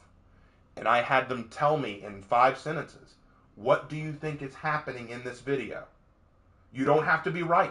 You just have to guess, because there's a story being told in the video. And if y'all want to know what the video is, later tonight on Discord, I will post the video in general chat so that you guys can see what video I showed them, and you can try to guess what it's about, because I guarantee you'll get it. But these seniors in high school, acted up and were completely disruptive throughout the lesson, which caused a scene. At the end of the lesson, one of the counselors came to talk to me about the incident and asked what happened. I told her the whole thing, showed her the video, showed her what I was doing, and told her what happened, and her response was, do you think that was too high level for them? Do you think that made things too difficult or intimidating for them? And I said to her face, they're seniors in high school. I would expect this from a 6th grader. Nearly grown adults thrown into the real world. Yeah, I actually was worried that the lesson was too easy for them. The artist Jay says K-pop, my worst subject in school. I know, right? But more people need to respect. No, okay. Moving on. I feel like that's an American issue. You don't see that kind of mentality in schools in, say, Japan. Well, it genuinely depends on don't. the country. Like, I've talked to like some educators from South Africa. Apparently, there's similar situations going on over there. It very much depends on where you're. Like, there are schools in America that don't have that problem whatsoever. And one person was asking Static Ethan, like, what's Title I? Title I are schools that are labeled as basically high needs, as they need a lot of help and everything. But ironically, the problem is they typically don't get it, or it's kind of wasted, because a lot of times the problems with schools are outside of the school and educators' control. We could do things to manage things better, absolutely. But a lot of times, like, I have students that they have told me dead to my face they don't care. I was in a parent-teacher conference this year. It was me and another teacher and this kid's mother, and the kid had his phone rang, and he pulled up and he was answered and talking to her. We're like, dude, we're kind of in the middle of talking about what you need to do to pass. And he was like, yeah, I'm on the phone. And I'm like, really? Who? You're what? 13? Who are you talking to? That is so important. Right now, your mother's right here and can't believe what you're doing. But they legitimately don't care. Because they've got messed up home lives, they've got some psychological issues they need to work through, and there's only so much that a teacher and an educator can do. The problem is, sometimes people expect us to basically take on the role of, like, father and mother figures, and here's the thing. I work for the government. We're terrible at a lot of jobs, because hence we are the government. And so you do not want us to fill in the parental role. That's not going to be good for the kid. Well, they need mom and dad at home. Well, we can go into that another time. Yeah. The problem we have. I've been wondering something from both of you for a long time now, and I'm sure the audience is as well. If you have so much complaints about both of you being a teacher, so why did you decide to become educators? Genuinely, I wanted to become an educator for the same reason I made a YouTube channel. Because I want to share what I love with people. I have a lot of knowledge and a lot of experience, and I want to share that with people, because nothing pleases me more than seeing that light up in people's eyes. I want people to hear what I have to say, hear the knowledge flow into them, and have it change their lives, be it about history, writing, or God. I want people to have that spark. I want people to hear what I have to say and feel like it benefited them somehow. And educating is a great way to do that. What I underestimated was, no, take that back. What I overestimated was the discipline practices of schooling. I overestimated the education system itself. I overestimated my own abilities to deal with disciplinary problems. I walked into the classroom assuming that while I would have some knuckleheads, my students, at the very least, would be, on a general sense, more well-behaved and more willing to learn. I overestimated that to a huge degree. I found that only a handful of students really cared. And out of those handful, only a few really wanted to pass. The majority saw no reason to try. The majority believed that they were walking out whatever I did. In fact, one girl told me that to her face as she walked out of the classroom without permission. Said, "It doesn't matter what you do to me, teach. I'm still gonna pass." And she did. In fact, she was failing my class come final exam week. But then I got an email from one of the front office staff telling me to bump her grade up to a C. I thought, well, there must be something there that I don't know about. Clearly, y'all know she did something that I don't know about, so sure, I'll bump it up. But when it asked me for my reason to change her grade, I said, I was asked to by the front office. The response was, no, you can't put that as your reason. You have to say extra credit, makeup test, or something along those lines. I said, but she hasn't done any, so I'm not lying for you. That is sad. So, That is sad, and honestly. so the thing is, I became an educator because I love teaching and I love sharing information and really just growing as an individual, both socially and intellectually. I remember, I'll never forget, my favorite professor of all time in college said, "You're not students. You are intellectuals. You are scholars. You are people who are learning with a desire to learn and a desire to spread that knowledge." I wanted to be that person, and I wanted to treat my students as scholars. What I didn't know is that none of them wanted to be scholars. They wanted to be degenerates. I asked them at one point in the school year, "What do you want to do when you get out of high school?" About a quarter of them said they were going to go on welfare. I thought they were joking until they didn't laugh and said, "No, we're serious. It's what our parents do." And Whatever happened to ambition in the world? well, I mean, that it's a problem. We suck the ambition out of people when we tell them that that everyone deserves a trophy. We suck the ambition out of people when we say that you're perfect the way you are. There's no need for improvement. We suck the ambition out of people when they say that they're entitled to success just because they breathe. Having human rights does not mean that you, as being a human, you deserve success. No, success is about pursuing it. That's why the idea of America is a right to life, liberty, and the pursuit of happiness. Not the you get happiness just because you breathe the free air. You have to work for it. You have to have a goal, ambition, and work for it. But we have told people for far too long, no, because you breathe air, because you drink water, because you shit in the toilet, you somehow deserve to be happy and successful and deserve to be given a ticket. And then when they don't get that, they scream oppression. People scream, "Well, you hate me because I'm black, I'm gay, I'm female, I'm whatever." It doesn't matter. You pick a point and you say, "Well, you hate me for this reason." And I say, "I don't hate you. None of us hate you. You decided you wanted to be lazy and not work for a damn thing in your life. And so now you get to live with the reality that not everything's handed to you." And so they pitch a fit. They throw a tantrum until eventually someone in office says, "You know what? Let's just give it to them. Let's be nice. We want to be accepting. We want to be kind and loving. Isn't that what we're all about? Being loving?" No, we're not. Love does not mean you hand out free bread. Love does not mean you give a free meal ticket. Love does not mean you hand out a CEO because of what dangles or doesn't dangle between your legs. Yep. Sorry, I get passionate about that. And there's, It's all right, Raven. Trust me, I have moments like that as well. But We there will. is a difference between charity and love. absolutely, they can go hand in hand, but also that doesn't necessarily. Sometimes you gotta let as our cousin said, sometimes stupid should hurt. Yeah. But the thing is, for me, the reason why I became an educator and why I'm still an educator is because I deal with those same problems too. Yeah.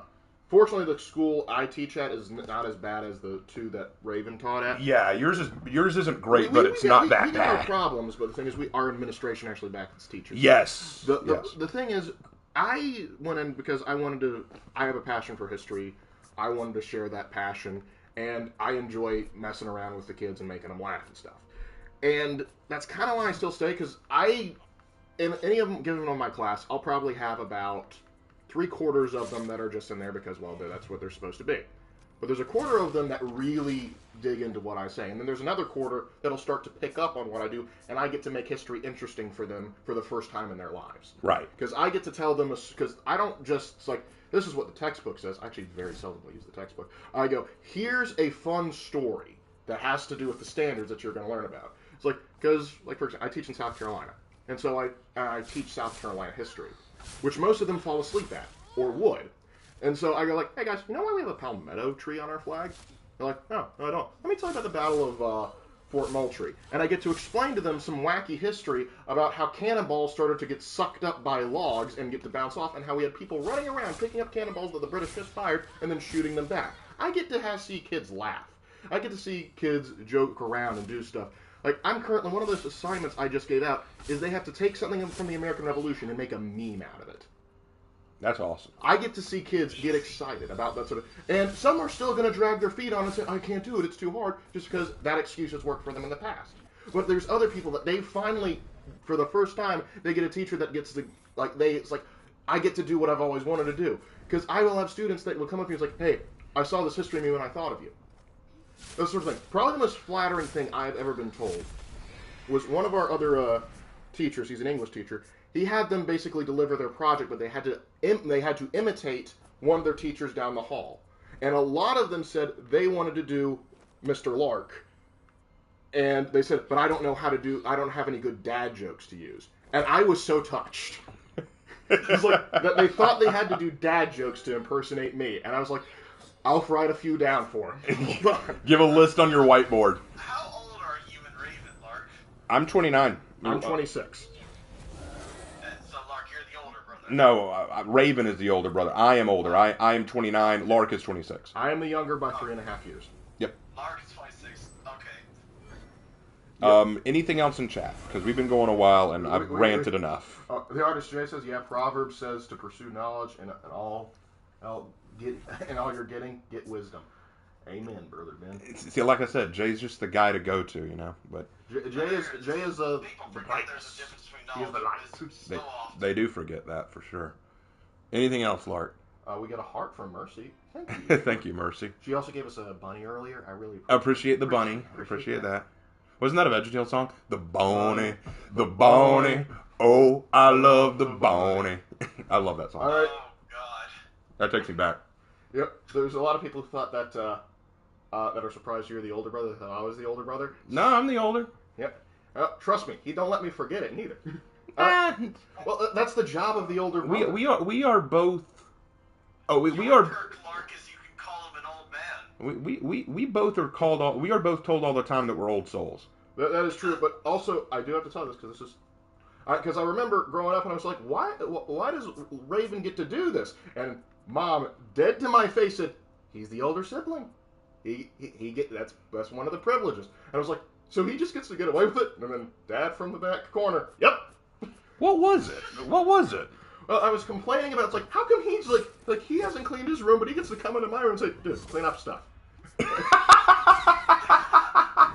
I did do that. I did that all the time. I would come into your room and say, dude, make sure this is clean. I will never forget. I was so mad, but also so impressed that you did this. Because you said, Lark, come in here, help me clean my room, and then I'm gonna help you clean yours, and then we can go game. And I was like, all right, sweet. And then after we finished, all right, we're gonna help Mom clean. And he goes, but you forget, I already helped you clean your room last week, so you're just paying me back. Now I'm gonna go get on the PS2. You have fun. I was like, okay. To be fair, I respect the finesse. Then I was angry, but as I was going, that was a pretty good move right there. Yeah, that was a pretty good move. Well, you don't think about the opposite end of that. The opposite side of that is that as a younger brother, you got away with more. No, I didn't get away with more. I was just like, learn from Raven's mistakes. Yes, exactly. See, I was the one who got swatted more times growing up. Dude, I learned to fear that belt way more than you did. What belt? We had a paddle. Dad sometimes used the belt. In my family, Raven, I know how you feel in a lot of this stuff. Yeah. It's not something that we tease each other about it all the time here, but I think Mom said it best in the interview that we did with them. She said what impressed her most about us, and I agree, it is impressive, is that we get along so well. I know so many siblings who just do not get along. Like, they war all the time. They fight with each other all the time. You and I, Lark, we argue. We'll shout at each other sometimes, but we very rarely come to blows. And even when we do argue, it never lasts longer than an hour or two. Well, that's because you can pin me faster in the wrestling matches. Hey, be honest. I don't... Mature as you and Lark. I meant like when we were kids. When we were kids, yes, I could pin you, but... I still never really tried to hurt you. I hurt people who did hurt you. Well, that was inadvertent, but I'll never forget the look of that guy's face as you threw him. That was funny. He asked for it. Yeah. Oh, and the artist Jay says, "I feel you, Lark. I'm the younger brother too." See, the artist Jay. See, Jay gets it. Jay just he is with it, man. All right. This is another one. Hey, Raven and Lark, what is the subject in school did you have the hardest time with? That's a good question. For me, it was math. Math was always my hardest subject. Lark? Serious? That was me as well. Probably the one that kicked my behind most. Like, I was okay at math. I didn't like it, but I was okay at it. And because... No, actually, I'm wrong. Some math I was horrible at. I didn't like algebra or geometry. Algebra. I don't know if you had this problem, Raven. Like, you're good at some math, but bad at others. Like, I was good at business and economics. Now, put the dollar signs in front, I was good to go. Is There that you the go. same with you? Like you're only good at some maths or something, Raven? The math I was good at was anything that involved pluses, minuses, multiplications, and divisions. Once you start putting letters in the equation, now I'm in English class. It's like, well, what are these sines, cosines, and tangents? Anyway, as you were saying, Lark. Yeah, for me, probably the biggest kerfuffle I had was chemistry. Yeah, I remember you hating that. Oh, I hated that. Yeah, because the thing is, I like science. I can handle math. Do not mix those two. I couldn't. That's what made me go, okay, I'm not meant to be a scientist. Chemistry turned me away from being a scientist. For sure. Yep. Anything else in chat before we go? The artist Jay gets along with his brother, so there you go. See, he still gets it. He still gets it. All right. Let's see. James Jorgensen says he got the wooden spoon. Oof. I know that. Yeah, I think that's about it. Raven, Asriel asked a question Oh, for he you did? in chat before you All go. right, it just popped. Before we close out, Raven, you've given God's opinion on video games before. I like the perspective and found it agreeable. What do you think God would think of video games like For Honor with simulated violence? Okay, so what we're talking about there is, it goes back to the reality of, first thing you have to ask is does God hate fabricated violence? Well, that depends. Many people have pointed out that Lord of the Rings by J.R.R. Tolkien is heavily influenced by Judeo-Christian teachings and biblical teachings because J.R.R. Tolkien himself was a practicing Christian. There is lots of violence in Lord of the Rings. Does that mean that Lord of the Rings is not spiritual because it has violence, even if it is fabricated? C.S. Lewis was writer of the Chronicles of the Narnia, the Witch, and the Wardrobe. And that has a whole war in it. There's lots of violence in Narnia, but he was also a practicing Christian. The reality is that violence is not the problem. I mean, in fact, in the book of Ephesians, Paul talks about wearing the full armor of God. We understand we are in a spiritual war. Violence is not the problem. In fact, you want to know, this is kind of cool. Did you know that in the world of UFC, MMA, you will find almost 50% of the fighters are Christians, or at least claim to be? And violence is not the problem. In fact, I find that quite often you can find God in the violence. I find that sometimes some of your best spiritual encounters can be when you're putting your own life on the line, or when you're trading blows with someone else. Now let's look at For Honor. God does not care that you play a video game in which there is fighting. That's not the issue. The issue is this a video game that will, 1, enrich your relationship with God, 2, be used for God's glory, and 3, honor God? So let's ask a question. Do I play For Honor, and does it allow me to enrich my relationship with God? By playing as the Knights, I've learned a great deal about Knights and how they interact with God. By playing as the Vikings, I learned about how the Viking Age kind of came to an end because of the advent of Christianity, and by learning about the Samurai and the Wulin, I learned about God and how Christianity has been spread in Asia. I use the history behind the game to help enrich my understanding of God. Do I use it to honor God? I think that I've used my YouTube channel and my experiences on For Honor to do just that. And I also make sure that when I play this game, though sometimes I mess up and I swear, I try very hard to honor God when I play the game. I try not to be toxic. I try not to be inappropriate. I try not to emote spam or butt dance or anything like that. I try to be an active Christian and following in God's way as I play through the game. I think that that's the smart way to approach it, and I think that's the godly way to approach it. And you'll notice that as I'm saying all this, the point is not the game itself. It is how I have approached the game. Now, if you're playing a game where there's sex, where there's pornography, where there's inappropriate attitudes and inappropriate actions and language, when you're doing all these things, yes, I think that that's a problem, because God, you have to ask the question, would God support that? Would you be able to honor God through that game? Would you be able to do God's work or spread God's love through a game in which his message is clearly not even compatible? You cannot spread the message of God while also doing it through a game in which everything that God would uphold is thrown aside. God said nothing. God did not tell us, oh, it's wrong to fight in general. No, he said, God teaches us that there are times where violence is called for. God teaches us that sometimes in the protection of yourself, in the protection of others, in the protection of your values, and in the protection of the church, it's not wrong to fight for what you believe in. What God takes issue with is when violence is done to hurt people needlessly, and when it's done in all the wrong ways. Jesus said to Peter, those who live by the sword will die by the sword. He didn't say that to mean, oh, well, if you fight or use a sword, you're evil and you're going to die by it. No, he's saying if you spend all your life fighting, if your first reaction to anything you don't like is to fight or to hurt others, then that's how you will end up going down yourself. What Peter was doing was the Romans had come to arrest Jesus. The first thing he does is pull a sword and attack a Roman. And Jesus was saying, no, don't resort to violence in this case. That is not the correct way to act in this case. Jesus was saying there's a time and a place. Do not live by the sword. That was his point. I think people get this idea that God is a God of pacifism. God is a God of, like we also hear turn the other cheek. I want to talk about turn the other cheek. Can I talk about that real quick? Do we have time to talk about that? It's 11:19. I'll let you decide. It's 11:19. Okay, this will be the last thing I talk about because we've been going way too long. Okay, turn the other cheek. People talk about this a lot, and they think, oh, they mean turn the other cheek as in if someone hurts you, just let them keep hurting you. No. The idea was, I forget the exact phrasing, and I'm sure Jay is going to correct me in the comments. But if a man uses his